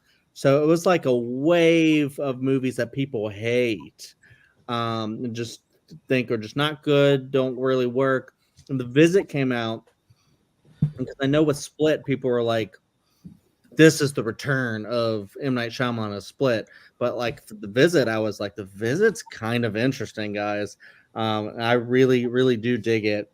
I still put it at number 7, but that's because I like a lot of M. Night Shyamalan movies. I'd say, yeah, like a good 2/3 of his filmography I actually kind of dig. And The Visit is at 7. So I think it's interesting. He changed format to doing a found footage movie, which I thought was really cool. Like, you know, if he can try to change like different stuff that he does. I love when filmmakers can do that and not do the same thing that they do all the time. And then it's like, you know, really creepy. It doesn't break ground. It doesn't, you know, do like much that's like amazing or anything like that, but it does exactly what it sets out to do. It has the story with the kids who are interesting. The one boy raps, and it's kind of cringe when he does it, but it's also funny because it's cringe and silly. Catherine Hahn is in it, which is interesting. And then when they go to visit the grandparents, it's really scary and creepy. Like when they start like walking around at night, and I'm like, you shouldn't do that, I guess, because you're in a horror movie, but they don't know that, and so they're this isn't Scream, and they're basically trying to figure out what's going on with these grandparents because they're so weird and they keep saying things. You know, apparently Dan has a character he's been working on, the old man Dan, I guess, and stuff. And he did it accurate about like the weird shit that they say and do. And then you're just like, they seem off. And that's always scary when something should be innocent and it's off. That's just going to be scary. And then the twist, what they twist, is actually really, really cool. Where you're like, oh, you need to get the fuck out of there. Those aren't your grandparents. I just thought that was so cool. And I'm just like, oh no. Like you could probably like call that and be like, that's not their grandparents. But I do think the twist was executed pretty well. So yeah, it's a creepy movie. I like it, especially when she's like crawling around underneath the house or whatever. What the scary as hell. But Wolf, what are your thoughts about The Visit? Yeah, so The Visit is one that is, I think, is really interesting. This was, I kind of agree with Chad that I watched this and I wasn't fully ready to say that he's back yet. I was like, okay, M. Night, okay, I see you. And then it was a split that I was like, okay, he's back, like that kind of thing. So it was one of those. That's how I kind of felt, but yeah, I thought this is not only one of the better night movies, but this is also one of the better found footage films. I think this is one of the best in that genre as well. And this has a reunion, by the way. Technically, they did this film first, though. But Olivia de Jong and Better Watch Out and Ed Oxenbould, yeah, they were in Better Watch Out together as well. So that was kind of cool to see them just back in that film like a year later. So yeah, I and Catherine Hahn is great in this, and like the grandparents are really creepy. Talking about grandparents, like they did. If you're scared of old people, if you're scared of naked old people, you get some creepy naked old people in this, and it's terrifying. So, what about that? Why did you bring that up?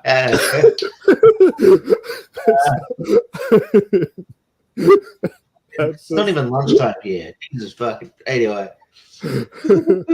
It's man, yeah. Seeing this with some of my friends, and they were them going to that scene, being like, "Oh, what the hell?" and all that stuff, and it was great. But yeah. So, The Visit is one I will visit more often because I like. Something a burglar would not want to see when he breaks into a house. Rob. Naked grandma. Naked. Huh? I like how he says that. Saving that one up, haven't you, Malcolm? You've been saving I like how he has that queued up, just ready to go. Well, I mean, I think I downloaded that from when we did the game show episodes. Like, I just didn't pull that from Austin. Classic. It's like he's always wanted to say that, and he's like, "I'll get your fucking say naked, grandma." But yeah, the visit's great. Yeah, it was like, yeah, I sort of had that from like, okay, yeah, he's back. I see you. I didn't turn into a black Southern woman like Wolfman did. Oh, I see you.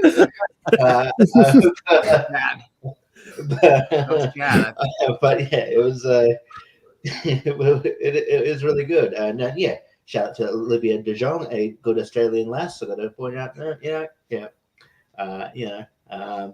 yeah, this was a fun horror movie, and I'm glad he again, kind of throwing everything out there, like going, "Hey, found footage," and yeah, it's one of the better. I've really been hit or miss with found footage movies, but yeah, it's one of the better ones. It's done really well. So yeah, I think it's a really solid film, and yeah, I think the 6 is a bit of place for it because it's a high spot.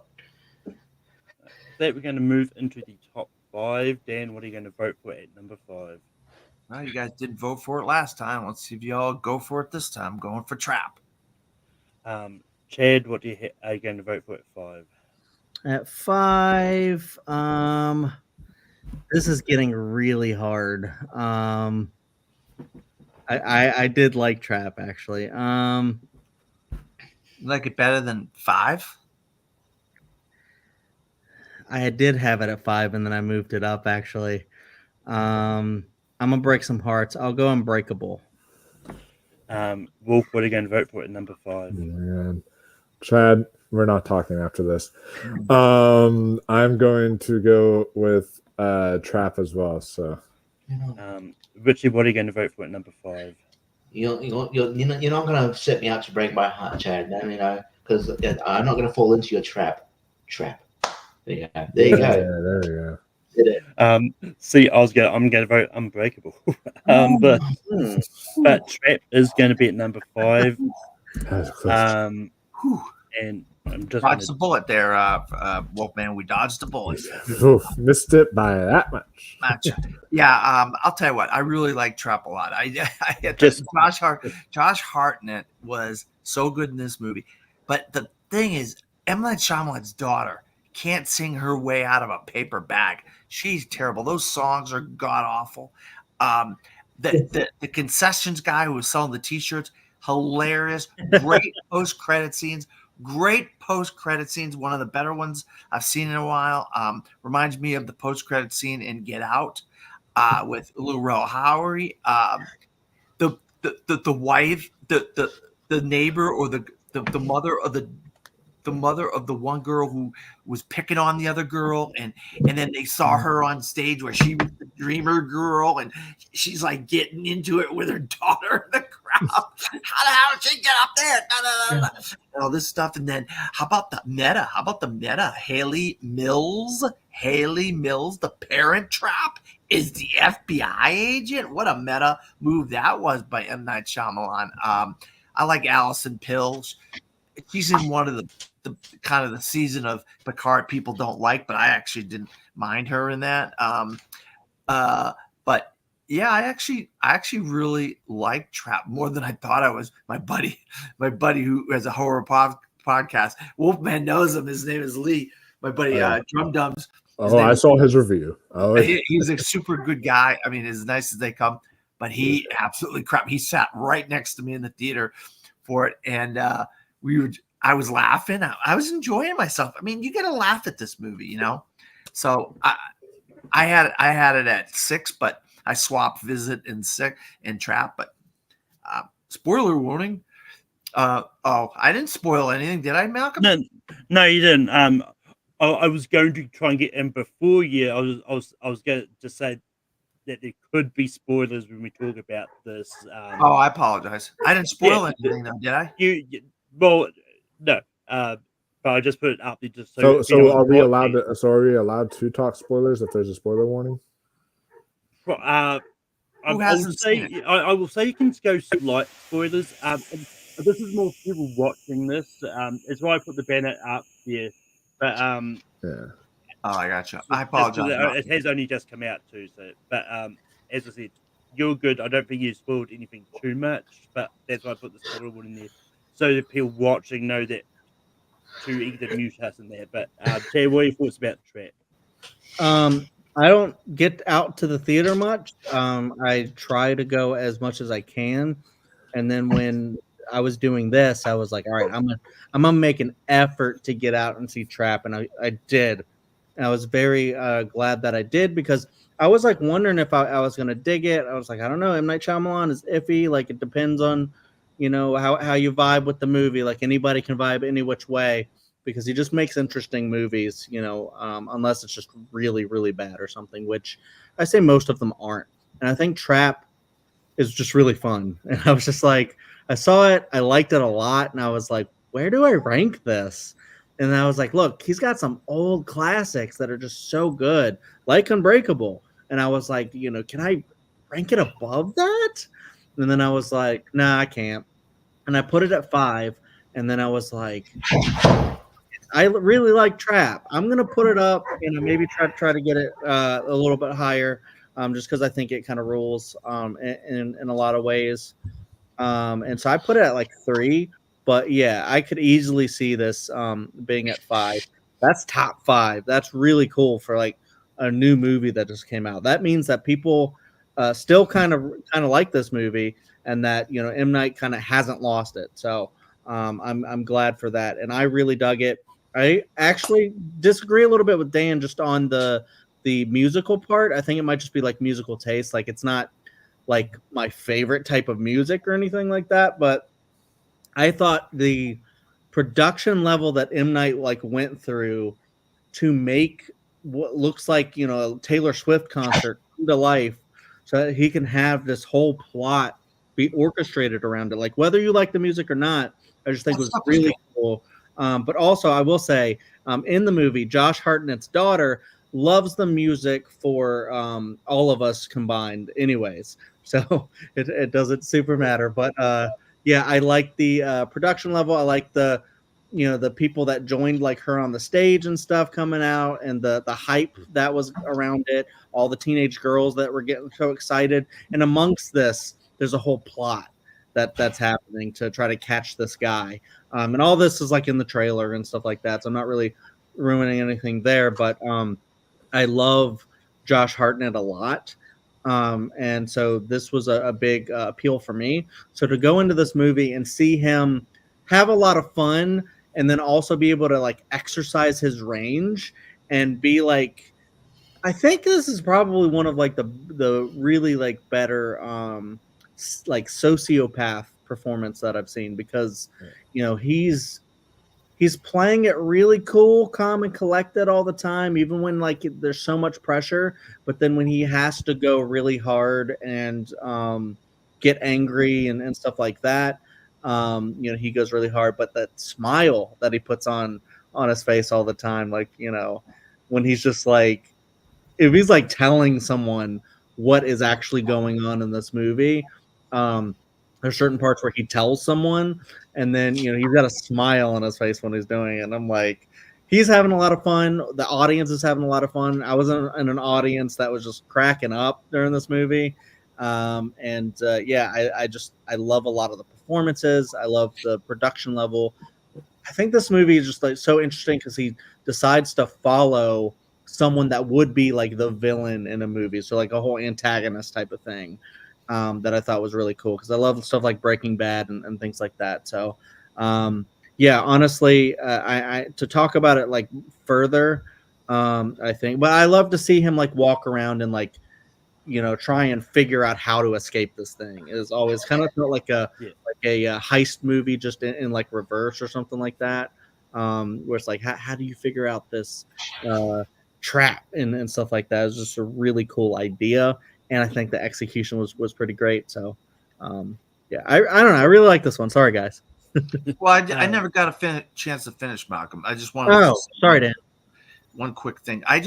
There is a bit about this movie that is contrived, and that's, there, like, one thing leads to another, to lead to another, to lead to another. So it is like the security guards and the police and stuff are a bit freaking moronish, if you really want to put your finger on it. I mean, these are some dumb security and police types, but it had to be that way so it could fit. A gets to B and B gets to C and so forth. So I just wanted to say that the contrivances are there. They're obviously easy to see the contrivances in this movie, but I still enjoyed it. Wolf, what are your thoughts about Trap? Yeah. Trap was not a trap walking into it. I thought it was actually really, really good. Shameless plug for the channel. So I don't know if I would ever get someone as big as Josh Hartnett on my channel. That's one that I would love to have happen. But I have interviewed his sister, Casey Hartnett, and we have talked about, and we actually did talk about Josh Hartnett before the interview started, and like his career and their relationship, his brother and sister, all that kind of stuff. So that was kind of cool to get to talk to her. But no, this is honestly maybe like the best performance I've seen Josh Hartnett give. Like, he was creepy in this, but then you also felt sympathy for him in a way because, or you almost felt for him because even though he was a creep, it was also like he is a good dad. Like, you can't put it past that. Like, he is a good father. He's there with her. He's celebrating with her. He's doing everything. Like, whenever he goes up, and again, this are not major spoilers, but whenever he goes up to like get the go to the restroom, he's like, stay here. She's like, all right, Dad, I am. Don't worry. He's like, no, seriously, stay here. I want you to, like, that's what any good father would do. I'm like, dude, you're actually like a good dad. And so it makes it kind of conflicting, which I found fascinating. And I do want to also say that kudos to the marketing team behind this film, because they literally don't show a single clip from the second half of the movie. It is all stuff that happens within like the first 20 minutes of the film or so, like that. That's literally all they show in the trailer. So kudos to them. That was really cool. And yeah, I love the whole idea of the concert film aspect of it, where he shot like a 2-hour concert and then he went and put these actors in there and did all that stuff along with it. So that was cool, because M. Night always says that he feels like concerts are like a community experience, much like movie theater and all that stuff. And he feels like concert films are really impactful. And yes, because they are films, he even believes they're films. So there you go. I just think that I had a blast with this one. Yeah. Is there logic issues? There are. Like, there is a certain scene, I'm not going to say what happens or who does it. I'm not going to say who does it, but I'll say what happens. There's a certain scene where somebody gets access to a young girl's phone. That's all I'll say. And whenever they open it, there's no password for it or anything. And I'm like, okay, when you're that young and you have a phone, you would have a password on that phone. Like, trust me, that's just the case. So there are a few like little logic issues in there. There's a few things that kind of don't make sense, but overall, if you get past that and you just kind of enjoy it for what it is, you can have a really fun ride with this. And I really did. And it's one of the most straightforward Shyamalan movies. We have a twist, but it wasn't like what I really was thinking it was going to be. I think the twist was that the trap wasn't exactly the trap. That's true. Yeah. And I mean, I was disappointed because I was going in hoping the twist was going to be that Animal Akbar showed up and was like, it's a trap. That was what I was hoping that the twist was going to be, but it wasn't. No. But yeah, it was really fun. I really had a blast with it. And Salika, by the way, I do want to shout her out. No matter what you say about her singing, she's a good actress too. Like she was convincing in some of the scenes. I thought of like where she's confronting his character. So yeah, really solid stuff there. Richie, what are your thoughts about Trap? Yeah, it was good.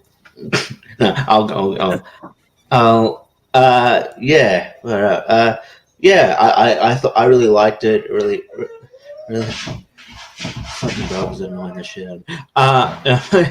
I really enjoyed it, but yeah, hang on, and I really enjoyed it. I think Josh Hartnett is really. I don't know. I didn't know what to make of his performance at first, but I thought like he was like. I don't know, like you're very chewing the scenery a bit, like given the weird dialogue that Shyamalan is wanting to do. I think he made the most of it though. It's just like the weird, just the insincere smile, but also the I don't know, over the top delivery sometimes. But yeah, I still think it's a really captivating performance. Won't get into that, but it's probably the least. I won't go into how it happened, but it's probably the least subtle Shyamalan cameo in one of his in his films. But he's determined to make his kids famous this year. Yeah, you will be. Whether it be try to help her daughter be a director or let's be a singer. Like no, my kids are going to be famous. But this movie is really, really good. And I think it was. I think it's a lot of fun, and I think it deserves all of the praise it gets. And I think number 5 is a good spot. Yeah, and it's one of those films like I actually really enjoyed Selika's music in this. I thought it was really good, and it's one of those ones like I was surprised to find out that she's been releasing music since 2020. Like she was on the set. She had a song on the soundtrack to Old, as well, which you wouldn't have known about until this movie. But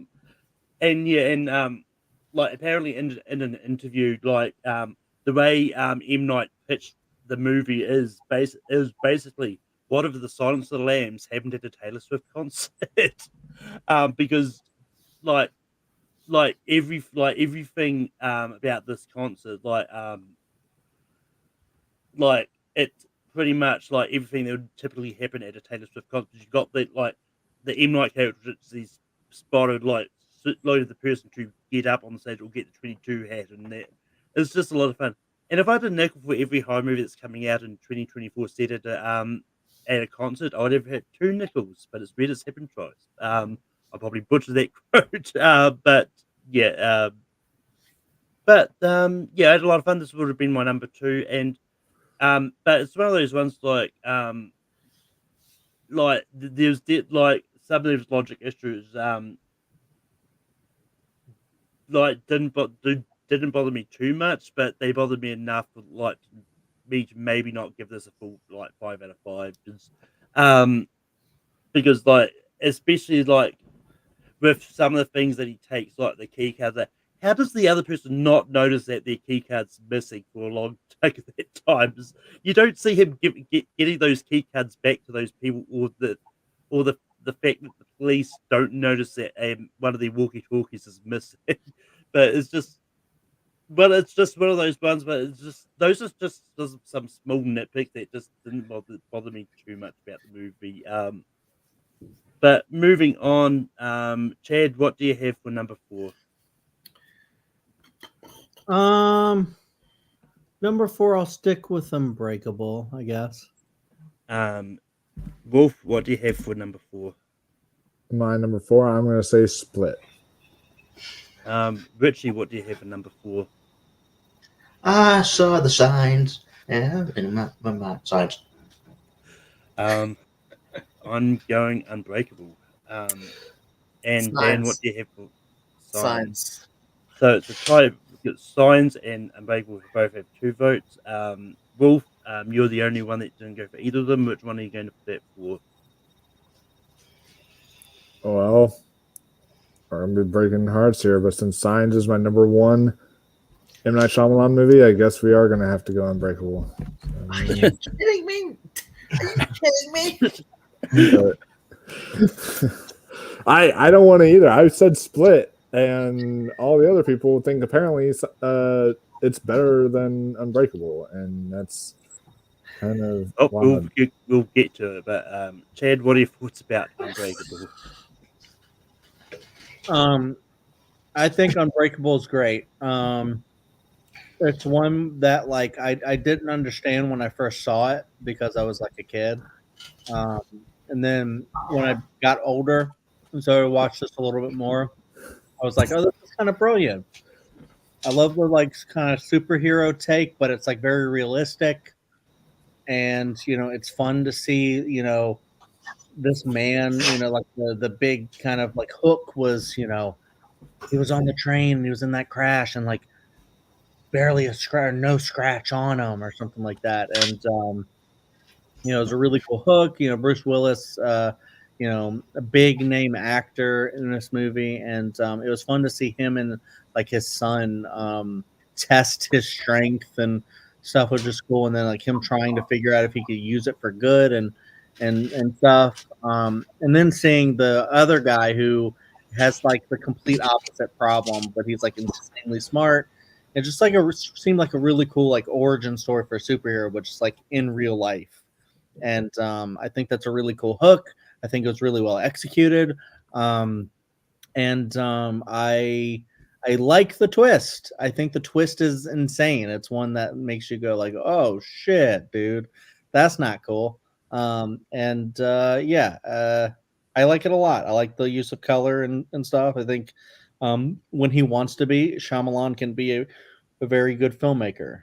And then in some ways, I'm like, other movies, I'm like, hey, how does he go from being amazing to then being kind of amateurish? Like, I don't know. He baffles me, this guy. But yeah, I think Unbreakable rules. I don't know. I have so many that I like that I'm like trying to figure out how to rank these. And my top like 5 or no, my top 6 are movies I really like. So I could easily see Unbreakable being higher, but not. I wouldn't put it lower than top 5.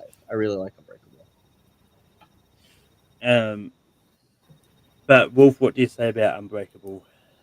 Yeah, so I want to preface this by saying Unbreakable is my number 2 favorite M. Night Shyamalan movie. So y'all are making me pick between my number 1 and my number 2, and just so happens Signs is my number 1 favorite M. Night Shyamalan movie. But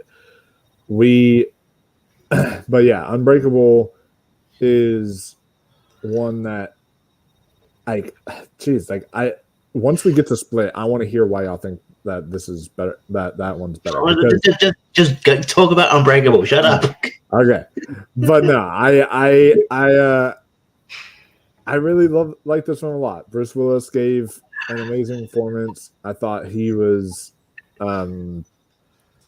great, and of course, Samuel L. Jackson had a really, really great performance in here as well. It has honestly probably my favorite of all the M. Night Shyamalan twists. Like when the twist happens in here, it blew me away. Like I know the one with the Sixth Sense is like the one that everyone goes to, but I think I watched that at the time when I already knew. Like I got spoiled for a long time ago, and when I watched the Sixth Sense, like I knew that Bruce Willis was the ghost and such, and so I didn't have as much of like that. Didn't have a whoa factor on me. But when I watched Unbreakable, I knew nothing about that twist, and so I was Can you do that again? Whoa! There you go. but yeah, I knew nothing about that twist, but so that's why it really blew me away. And I just was I grew up with a lot of comic books. I was a huge comic book nerd, and just knowing that this was a love letter to comic books and just the comic book movie genre as well, I just absolutely love it. It's one of the best superhero movies ever made.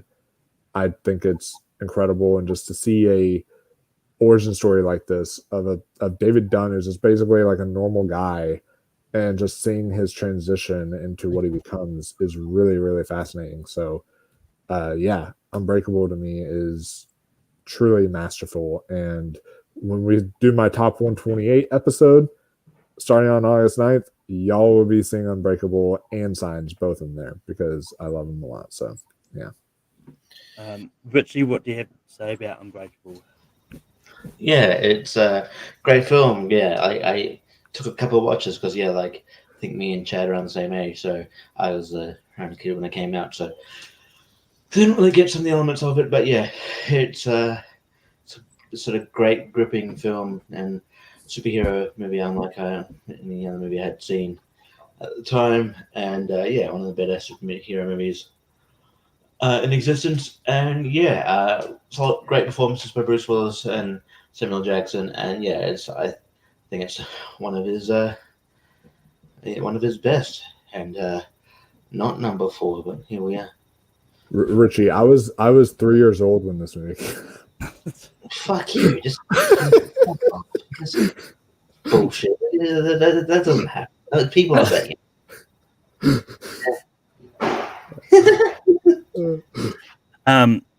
But yeah, I was 15 when this movie came out. Yeah, that's better. That makes me feel better. But I didn't see the movie until a few years ago. This is one of those ones that, for whatever reason, I just didn't get around to seeing this when this came out. And when I saw it, it's like it's good, but it's just one of those ones and definitely get to it. But I'd seen Split before I saw this, and so that when I knew this was in that same universe as Split, to me it just didn't. I didn't think this was as good as Split was. So that's why it may be high, but we'll get to Split when we get to Split.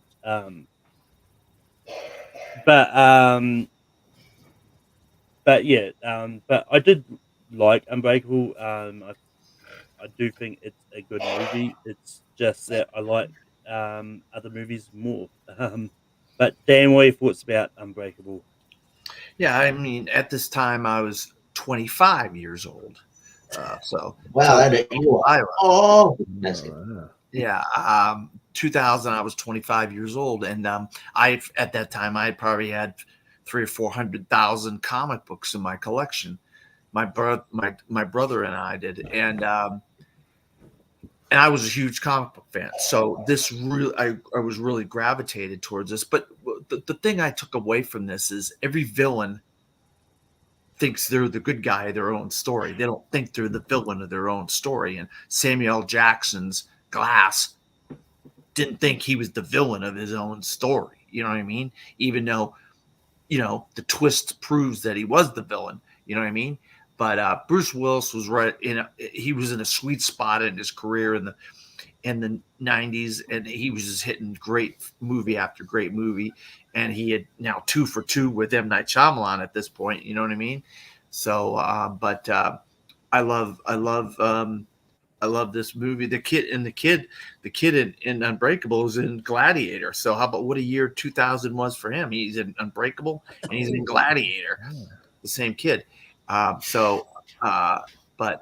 yeah, I love this movie. I think it's better than 4. It deserves to be number 2 for me. I had it at number 2 for me. I just think it's amazing. And Sam Jackson was the most prolific actor of this decade, of the 90s. I know this is 2000, but he was in more movies than anybody else. He played so many different wild, crazy, out there kind of characters. And this is one of the wildest and craziest.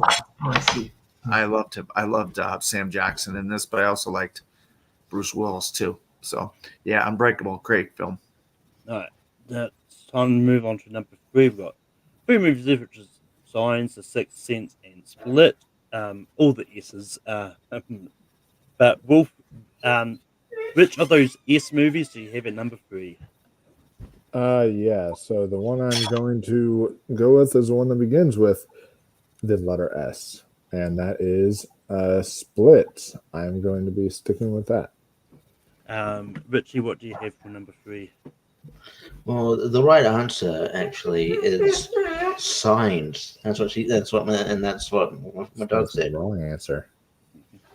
I also went Signs. Yeah, I'm going Signs as well. Sorry. It's the right answer. I stuck it. Chad, what do you have at 3? At 3, I would put Split. See, Chad knows what's up. He's okay. I take it back, Chad. We can still talk after this. But Signs officially is going to be number 3. Wolf, why do you love Signs so much? All right. So, Signs is a movie that made a very personal connection for me. Me and Chris Stuckman actually relate on this level a lot when we talk about Signs.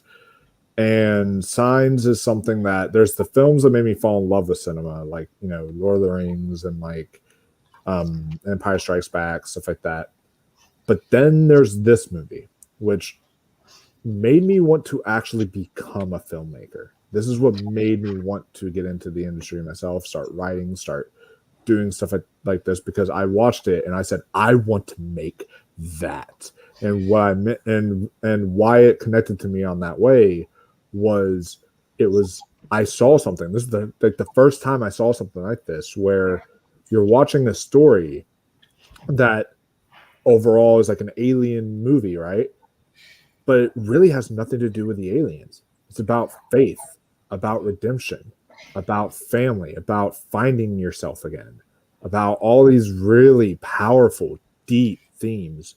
And I just did not, at that time that I watched it, I didn't know that like film could really be that nuanced while providing the suspenseful kind of, you know, sci-fi terror it was supposed to be giving me. And that's when I watched it, I said I want to make something like this that would affect others, that would be able to watch this and say like how deep and profound it was, while also giving them exciting thrills and amazing performances from Mel Gibson and Joaquin Phoenix and the whole cast here. And also, I just gotta say, it's got like a top 5 jump scare in history. All right, maybe 2, because there are 2 jump scares that full on get me every single time I watch it. And it's like the scene, of course, with the TV, but then also the one where he just turns the TV like this, and then all of a sudden it's like standing there in the TV and you can see it just in the reflection. And I was like, holy crap, that gets me every time. And yes, now we can finally talk about it. This does have arguably the biggest plot hole in all of cinema, that these aliens are invading a planet that is like 85% or more water. And you can see at the end, after he swings away and hits him, you can see the water. He kills him by hitting all the water on top of the alien, and the alien is burning because of water. So like water is its weakness. But M. Night was in an interview and he explained it. And this is what I mean by it being so deep and profound is he was in an interview and he said, what you're watching is not aliens. You are watching demons. The demons of what Mel Gibson has to do with, the demons of what all these people are having to face off against. And that is showing the embodiment of the whole holy water aspect of it, and how like holy water, when you splash it on a demon is going to freak out, even though demons inhabit the earth, which is also made up of water. So it's one of those kind of things that he was trying to be allegorical with. And so I found that kind of interesting. But yeah, this is a movie that really has a personal connection to me, and every time I watch it, I just get something even better out of it with each of you. And it's truly one of the best alien movies and one of the best faith-based movies out there for sure. So, yeah. Richie, what do you like about it? Yeah. Yeah, sorry, I was a bit distracted because I'm eating noodles, and then the noodles, some noodles fell on my shorts, and then the dog licked my shorts, and now it looks like I can't go outside. It looks like I peed myself, so that's annoying. Anyway, cool. I'm a hot mess. Yeah, so science is great, and I take everything that Wolfgang said on board. Yeah, it's a really like touching story, great performances all around. It's just a case of the other two we haven't mentioned I liked better. So yeah, but I still think it's a solid film. I think it was divisive when it first came out, but not just because of the ending, but I'm glad it sort of built up a more respect over the years. So yeah, I think it's really good. Yeah, I mean, there's probably going to be people out there that will look at the ranking and like Signs over Unbreakable. It's like what? But yeah, I mean, look, I mean, it's one of those ones like I don't think Signs is a bad movie at all. Like I think it is good. Once again, just similar to Richie, I just like the other two more. Um, and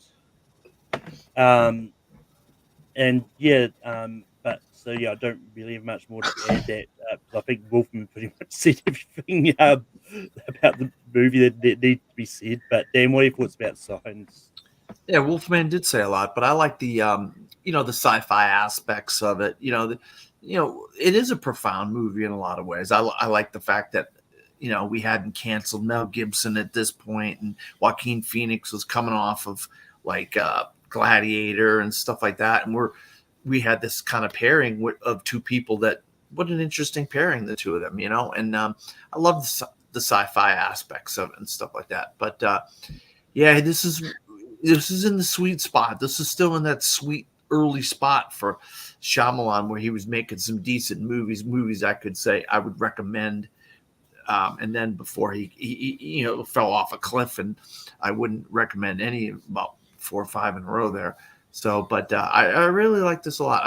I'm glad that Wolfman really likes this a lot. I just like the other two. I technically liked Unbreakable better than this, but that's how the cookie crumbles sometimes. But yeah, the other two I definitely like more than this. That's why Signs is number 3 for me.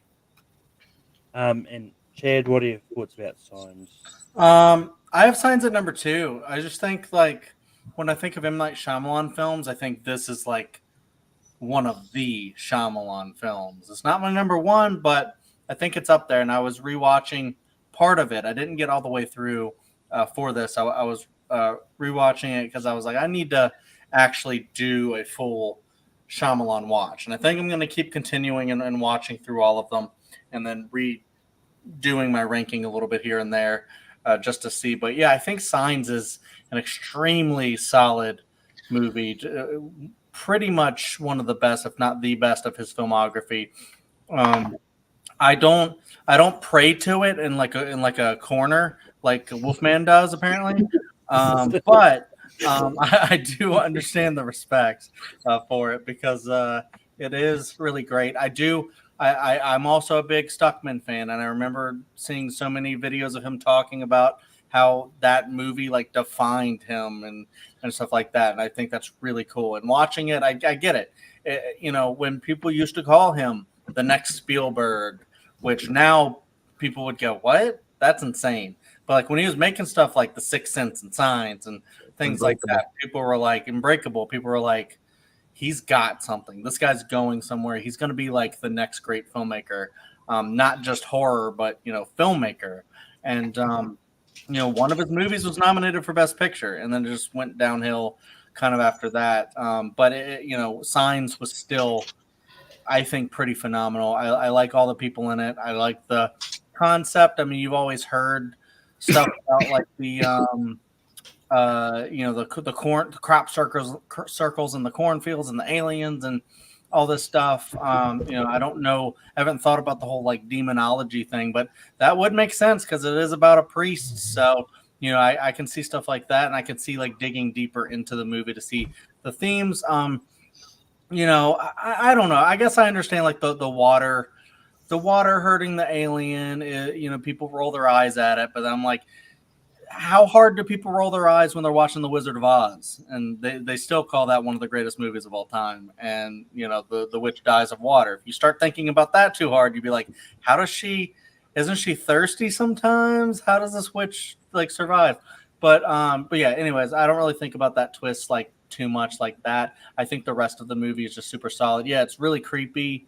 And I don't know, yeah, just like the general story about like the loss and trying to, you know, keep this family together, and just there's just a lot of really good drama in it, as well as the horror and the thrills and stuff. So really cool. I like it. And I also want to add real quick too that one reason I also pray in the corner over this movie as well, as I forgot to mention, is I also at the time, I'm not much anymore, but at the time of like all of my watches of this at a younger age, it was probably like my most religious aspect of my life. And that's another reason why I connected to it too, is just, you know, the religious aspect of it. So and just quickly, like, I wanted to shout out the cinematography for this one as well, because like he's one of the cinematographers that IndieWire has actually named like one of the best cinematographers to never have won an Oscar, and it's Takashi Fujimoto, who also like did work with M. Night a few times. He did The Happening and The Sixth Sense, but he also did The Silence of the Lambs, Philadelphia, Grumpy Old Men, That Thing You Do. It's like he's a very eclectic cinematographer that's he got for that one. But we've only got two left. We're still going to talk about the number two, but we're going to vote for the number one. Richie, what do you have as the number one? The Sixth Sense. Sixth Sense. Dan, what do you have for number one? The Sixth Sense, and here's my review of The Sixth Sense on my website. I like it. So Chad, what do you have for number one? My number one is also The Sixth Sense. And Wolf. my number three that has now become my number one is The Sixth Sense. But that before we get to talk about The Sixth Sense, we're still going to talk about Split. But Richie, what do you like about Split? Yeah, like I think it's just a powerhouse performance. Like it's James McAvoy. I mean, you'd probably hear like reviewers say he's a revelation. Although me and Austin always say, "What the hell does that mean?" Like just the way he just encompasses all of his different personalities. The fact that like at one point he's doing an impression of one of his personalities. You know, he's got a personality doing an impression of one of his personalities. Oh my god! Like holy shit, that is acting. He's just so eerie, creepy. I'm like, he should have been nominated for an Oscar for this performance. I think it sort of maybe. I mean, I know it doesn't matter now, but at the time, I know it came out in January, around that time, so maybe it didn't think about much of it. Then forgot about it. But like, he should have been nominated for an Oscar for at least that performance. And the movie, so it's just it's great. It's really chilling. It's entertaining. Anna Taylor-Joy, she's really good. So she was just sort of coming off like The Witch, but she's really good. It's just a phenomenal. It's a great phenomenal movie, and you're like, and then this is sort of after this is after the visit. We're like, oh, okay, here we go. He is all right. I'm ready to say he's back now, and then really, I mean, obviously, as I said, old is divisive, but like I think it's not as bad as the other ones. So I think we could say maybe Split. The visit got people's attention, but Split kind of led the charge. We're like, okay, he's definitely turned a corner here. So, and I think it's just a really, really, really good film. So, yeah, that's why. No, I just think Split is a great movie. And a whole, I just think I enjoy it a lot, and it's one of those ones that, for the most part, you don't realize that it's it's for the most part it feels like there is no twist to it until the post credits scene. Because I think I don't know. I haven't seen it in a while, so I can't remember if there is another twist in the actual main movie in that. But yeah, it's just one of those ones that I think it does a really good job of talking about like the mental illness aspect and the multiple personality. And I think he does a really good job of catching that. And yeah, I'm with Richie here. James McAvoy was so good. Like he should have been nominated for his role here. And yeah, and so yeah, I think it's good, and it's just one of those ones and I think the fact that it was as some people called it, it was a stealth sequel in a way, because like no one knew it was a sequel. Like there was no references to Unbreakable until that post credit scene, and which I think was a good way to do it. And apparently, M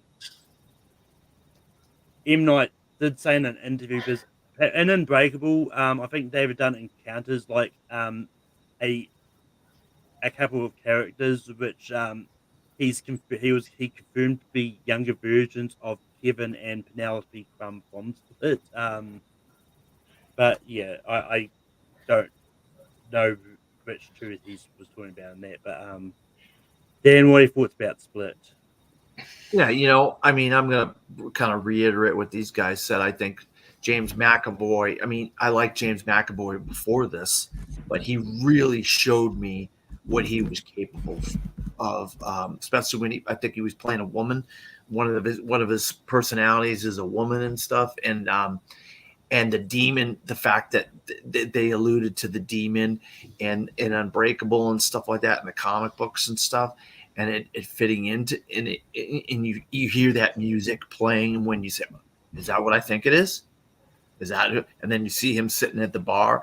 But Anya Taylor-Joy really got broke off into the stratosphere at this point in her career. She started her career up, and we're like, who is this girl? She's amazing, and but I agree with Richie. I think. I mean, you can't look at the fact that a movie came out in January and say, "Oh, this person doesn't deserve an Oscar because the Oscars are a year from now."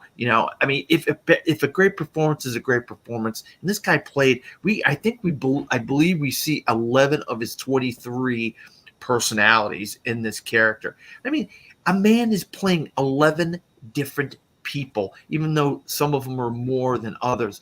I mean, he's incredible. James McAvoy is literally incredible. And I don't think he's played too many villains since then, but he's got Speak No Evil coming up, the remake of the European film, the American version. So he's going to play a villain again. We haven't seen him play a villain in a while.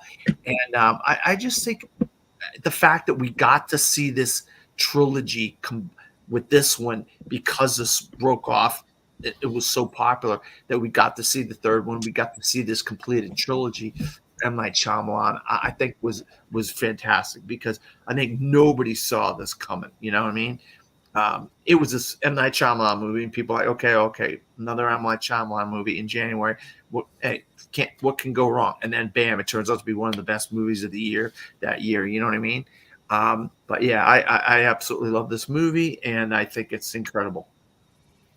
Chad, what are your thoughts about Split?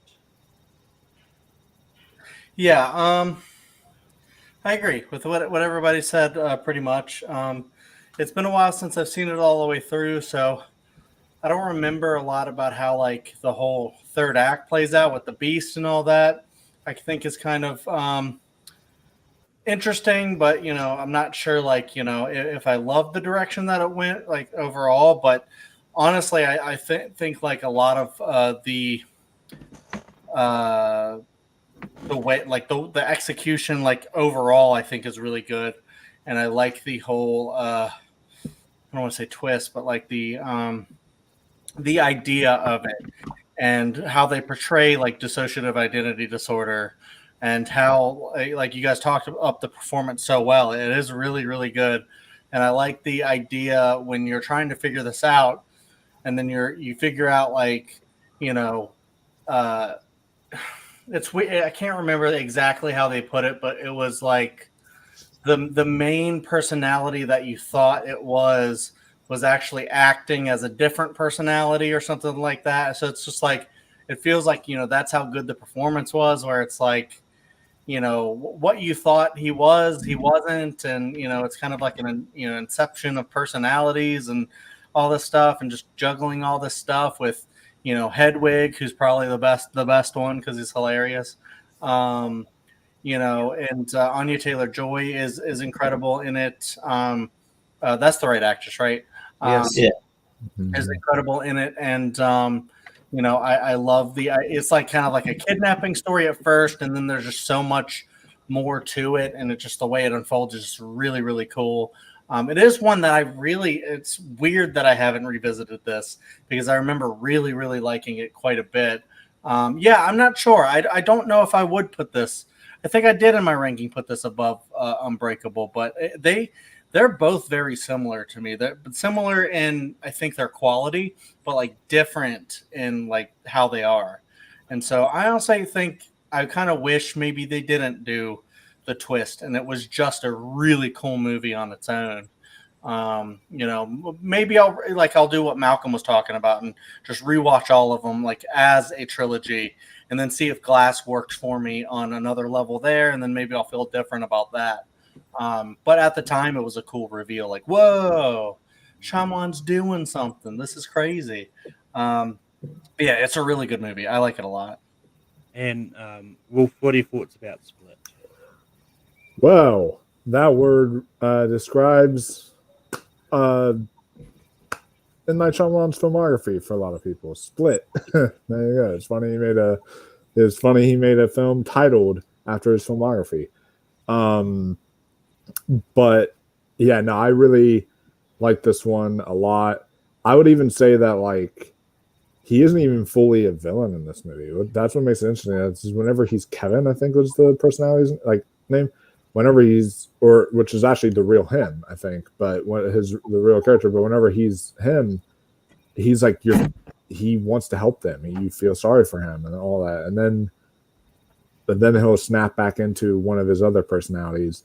But yeah, honestly, that year, and this is someone who has, I'm going to outright say it, all right? Yeah, Denzel Washington is in my top 5 favorite actors, but he should not have been nominated that year for Roman J. Israel Esquire or whatever, and you should have taken him out and put in James McAvoy for Split. That's just kind of how I feel as far as the nominations go, because yeah, he is a phenomenal actor, and this just goes to show you. I mean, yes, we did have a horror movie that year getting nominated a lot with Get Out, but this just goes to show you the horror bias that the Academy has, because it shouldn't just be we like horror because we nominate Get Out. No, if you like horror, nominate Get Out, nominate Split, nominate some of these other ones that are all worthy, not just one horror movie that you guys might like a little bit or whatever. Like, no, it's dumb. But yeah, this was an incredible movie, and I think my wife, Anya Taylor-Joy, was really great in this and gave a phenomenal performance that you really, really were rooting for her during this movie.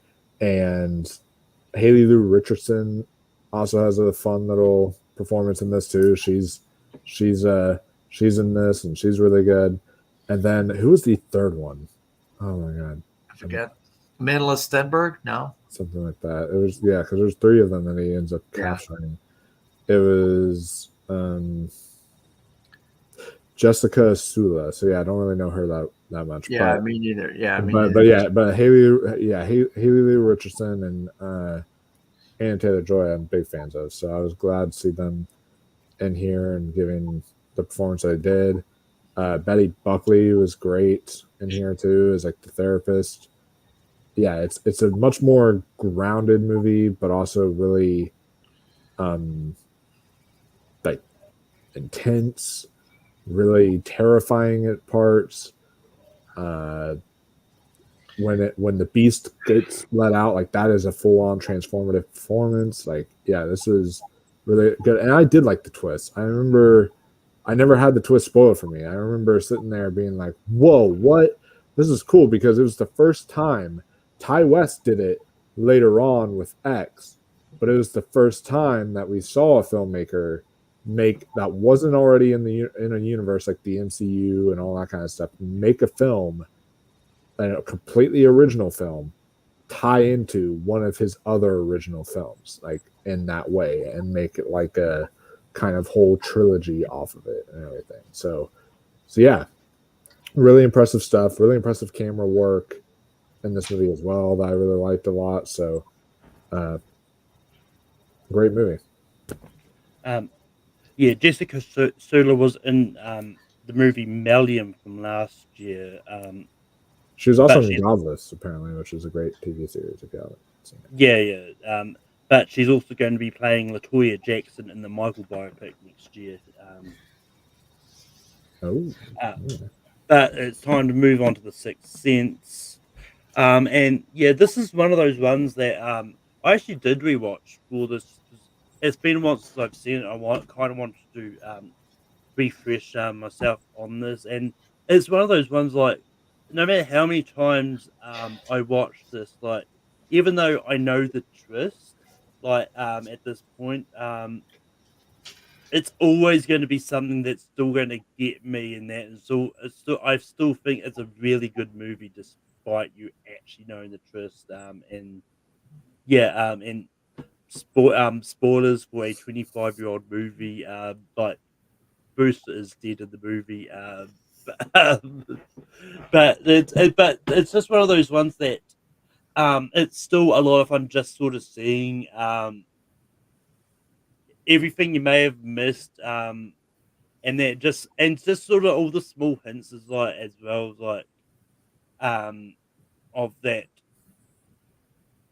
twist anyways, like and stuff that you should have picked up on, but it's like it's still a really good movie. Dan, what are your thoughts about The Sixth Sense? Well, I'll tell you what, I saw this in the theater and I had one of the best experiences of my entire life going to the movies because I went with a bunch of football coaching buddies of mine and we were all coaching and we had a Friday night off. We didn't have a game that night and we all went and it was one of the most transcendent experiences because nobody saw this coming a mile away. None of us saw this coming a mile away, and we're all just completely shocked. It was when you turn into the people next to you, you're talking to the people when you're walking out, you're just like shocked what happened. In 1999 as a whole is just an incredible year.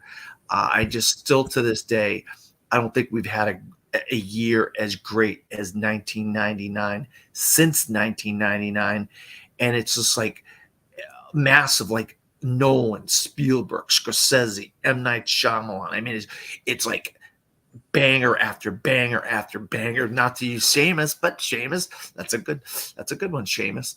But yeah, I think Bruce Willis is incredible. I still to this day wish we don't get ties in the Academy Awards, but still to this day, I wish we could have had a tie. The biggest height difference in the history of the Academy Awards, Haley Joel Osment and Michael Clark Duncan win Academy Awards for Best Supporting Actor instead of Michael Caine. I love Michael Caine in the Cider House Rules, but I just would have loved what a great tie that would have been. A freaking little kid and this gigantic man tying for Best Supporting Actor. How awesome would that have been? Haley Joel Osment, Toni Collette, Donnie Wahlberg. I mean, it's just Bruce Willis. I could go on and on about this movie, but 25 years ago, I sat in the theater with a bunch of buddies of mine and had one of the most incredible experiences I've had in my entire career watching a movie in a theater, and I've seen thousands and thousands and thousands of movies in theaters, and this is one of the best ones I ever had in my entire life. So there you go. That's why Sixth Sense is number one for me. Also, I forgot to mention it at the start of this. Like, well, yeah, I put this on the poll for the release of Trap. It wasn't until recently I discovered that this episode is essentially falling on pretty much the exact weekend the Sixth Sense released in 1999 as well. So it's just one of those ones. Like, it's interesting how these things happen sometimes. Yep, 25 years ago, on the 5th of August, it came out. The 5th of August. Yeah, but it's just crazy. But That's why we yeah, weren't coaching. That's why we now, weren't. now I know what I'm watching tonight after That's- this is done. So That's why we weren't Yeah. coaching football. We were only in practice at the time. We hadn't gotten into any games, and maybe it was like preseason. So we had a Friday night off, I think, that week. yeah. But anyway, Chad, what are your thoughts about The Sixth Sense?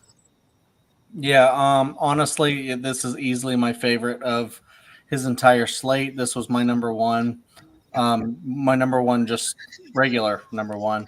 It's the one that got nominated for Best Picture. Some would argue maybe should have won. I think there's a lot of great movies even in that slate that you could argue should have won. But Dan sitting here talking about like the Oscars and stuff, I think is right on the money that, Haley Joel Osment is great in it, Bruce Willis, just so many great performances. Like, Donnie Wahlberg is like unrecognizable in this and just so, unhinged and so good in it. The thing about whether or not the twist or not, it is a whole conversation. I know like the twist was so big and crazy that it was just talked about ad nauseum for a lot of people, and it was just became a joke. Like in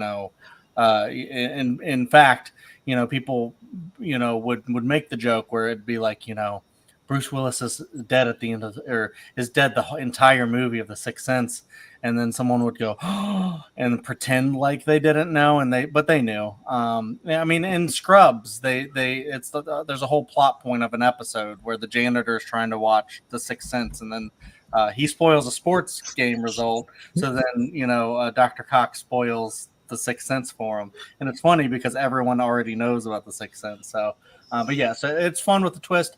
I don't think knowing the twist ruins it. I think it might be extra special if you can watch it without knowing that and then have that realization. That's really cool.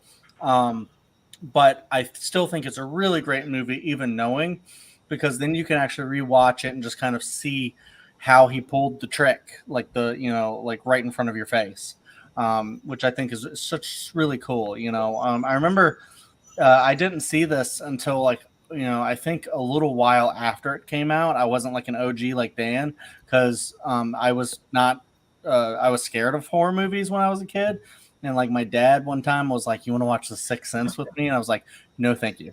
But then later I checked it out and I loved it. I think the drama works, the horror works.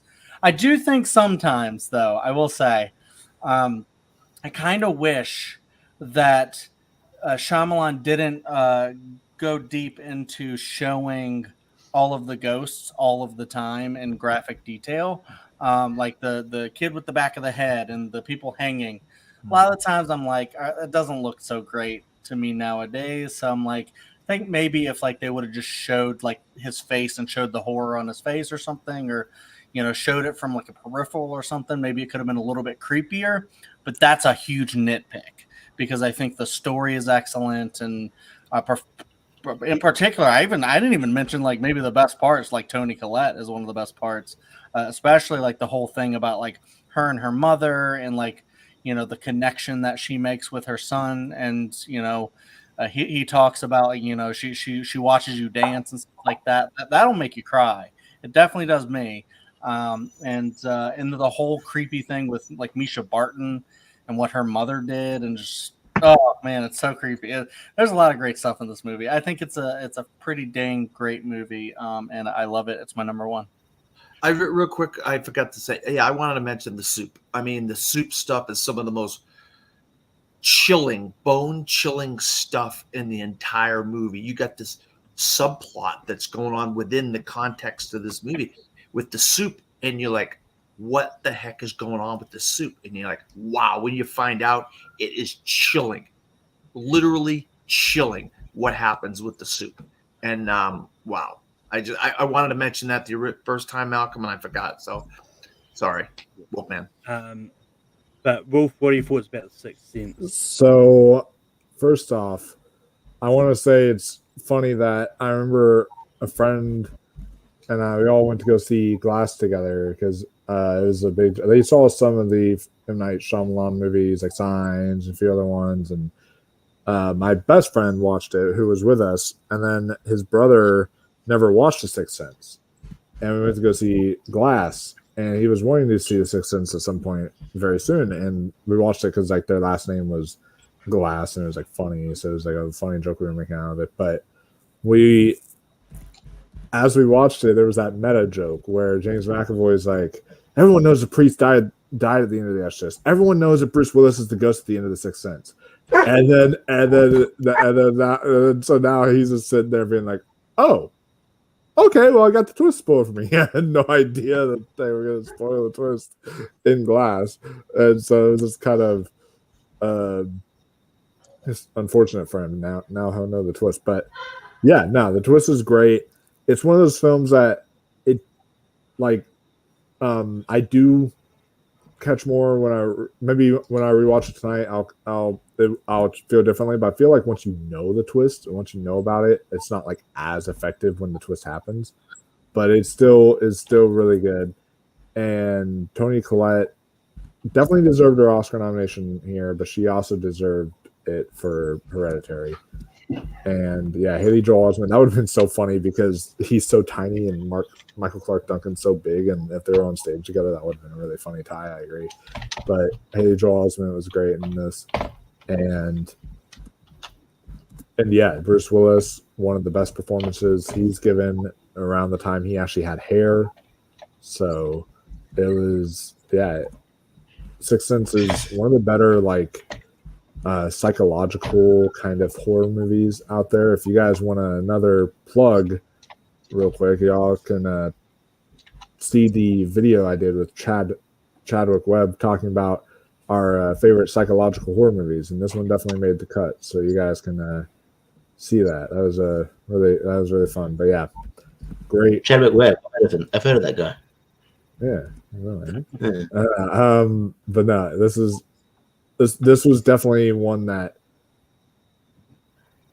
was a great, even though Wide Awake was his first film, this was a great start into the style of Shyamalan that we were going to know later on in life and such. And so I really appreciate it, but I will always have also a vendetta against this film because it made my phobia of vomiting. I've had a phobia of vomiting for years, and it's all because of this film. And the scene of the little girls in the tent and she's vomiting. As a kid, I could not deal with that. That was the scariest thing. It was the worst thing I think I saw as a kid. I was like, no, I can't do that. And I was scared to vomit. If I vomited, I had horrible reactions to it. So yeah, it's what was your whole reactions to vomiting? Vomiting? I got it was just vomiting and then screaming and freaking out the fact you vomited. But it's really good movie though. Overall. So Reggie, I don't know if there's much left to say, but what do you have to say about the Sixth Sense? Oh yeah, I'll just it's interesting because it's probably you couldn't start off much better with this is Toni Collette's first internet foray into internet movies outside Australia. She just came off Muriel's Wedding, which was very successful in Australia. It's a very successful Australian film. Still quoted today in here. It's so yeah, and she got that, and so she got The Sixth Sense, and yeah, kind of lauded as one of the better horror movies of all time. So that kind of hit. She hit the ground running there with her career. And I think. Yeah, Haley Joel Osment, one of the best child performances, but yeah, it kind of overshadows Bruce Willis, who's also really good, who should be nominated. It is weird seeing Haley Joel Osment now. He's in the he's in the trailer to Blink Twice with Channing Tatum. That movie was Zoe Kravitz is directing. And it's hard to it's hard to reconcile. You're the kid from Sixth Sense. It's a really good film. I don't have anything much to add about the actual film itself. It's super creepy. I watched it probably early when I shouldn't, probably a bit young, but hey, parents let me watch most things. Maybe to my judgment, I don't know. But yeah, and it's great. So yeah, worthy number one. Did anybody say that I See Dead People is one of the great like movie moments of all time? Oh, yeah, that's it. that's also one of One of the great quotes in movie history, right there. Top 100 quotes of all time. Yep. But with that being said, that is the end of this episode of Ring.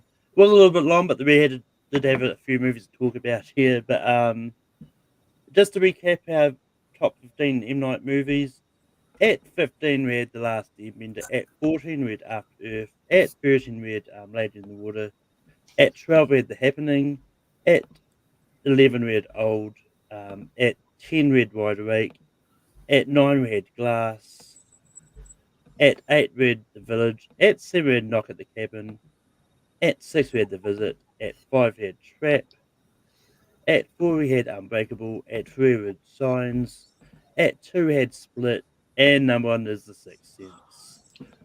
And it's one of those ones like when it came up on the polls, like instantly in my head is like, well, I'm pretty sure I know what at least the last three are going to be, and I'm pretty sure I know where number 1's going to go. But other than that, there's all the middle ones I had no idea about. But next week's topic is going to be top shelf acting performances in video game movies because of Borderlands coming out, which should be an interesting list. See what happens there. But Dan, we can build on you online. You can find me right there below my name. It's called FromTheFourthRow.com, where I'm a film critic in Orlando, Florida. And you can go to my website and get a 25th anniversary review from Jacob Cameron of The Sixth Sense. So if you want to read about a little bit about the movie and 25 years after it came out, it'll be right there. I'm also bumping around in different places, the Movie Hero Network, doing different things. I'm over here at the Dill Pickle Network sometimes doing it. I was on draft day. I actually had a pretty decent draft. I thought I would do better than I did, but nobody liked my draft apparently. I'm starting a wrestling. We're going to do a wrestling column. So keep an eye out for my wrestling column. I got an awards show podcast called Real Recognition every other week on Sunday nights with my co-host Luis Mendez. So I got a lot going on right now. So you find me all over Facebook, Dance Get Bound, or Instagram, or Threads, or Blue Sky, or Letterboxd. I got a massive Letterboxd page. So yeah, I'm everywhere. Chad, where can people find you online? Great ranking, guys. Though I really enjoyed it. But you can find me on my channel. I have them right there listed. Cinema Chad is what I've rebranded it to, where we do a lot of rankings. I try to do some reviews, but my main show that I do over there is kind of like a rank 'em style, but a little bit different. You ranking with me is what we do. Have a lot of fun over there. We do franchises, directors, filmographies, a lot of stuff like that. And then check out. Someone mentioned the Dill Pickle Movie Network, where we do a show called Picture This and a lot of other stuff. But on Picture This, we basically talk about all of the Oscar nominees, like Best Picture nominees, and we're going through all the years. Malcolm has now been on 2 episodes, 1998 and 1966, right? And very fun episodes. Should check those out. Also, Dan's been on like quite a few actually, so check out like a lot of those ones. I forget all the years that he's done, but a lot in the 80s and stuff like that. He did all the Godfathers with us basically. And then check out Welcome to Primetime, where myself, my buddy Hunter, and my wife Carrie all talk horror movies and Buffy the Vampire Slayer and just a lot of different fun horror-ish kind of things over there. And rank 'em rules. Wolf, where can people find you online? Yeah, you can find me on my YouTube channel, Making Movies. I just uploaded a video like a night or two ago showing everything I got for the Criterion 50% off sale, so you guys can check that one out. I also have coming up several reviews for you guys. I was thinking about doing maybe a review for Borderlands for you guys soon. Of course, we're also going to be doing a Alien Romulus review, as well as a ranking of the franchise, kind of going through the franchise this month leading up to Alien Romulus, and just to refresh it all, and then we'll do a ranking for you guys. And then Austin's drinking game this month with me is, in fact, Alien Resurrection. So we will be doing that one this month as our annual drinking game. And then tomorrow night, you guys can find me on the Movie Hero Network, where they will be doing a recast, one of the recast episodes again. And they'll be doing one of my favorite films of all time, which is Pulp Fiction. So yeah, some fucker maybe had to pick someone else because somebody will pick. Yeah, I had to pick someone else for Mia with you. Sorry, man. That's just how it is. I was like, I was the very first one to send my list to Austin. I was like, I cannot get any of these. But no, I'm excited for that tomorrow, so that'll be fun. And I was gonna rewatch that tonight until I realized it was the anniversary of Sixth Sense. So I'll be rewatching that now. So yeah. Great stream, guys. Thank you for inviting me on, even if it was last minute. Richie, we can be on you online. Like Wolfman said, I'm doing the Pulp Fiction recast. Not pitching Emma Stone as Mia because I might have a different, not out of the box pick, but someone you want to probably think about, I guess.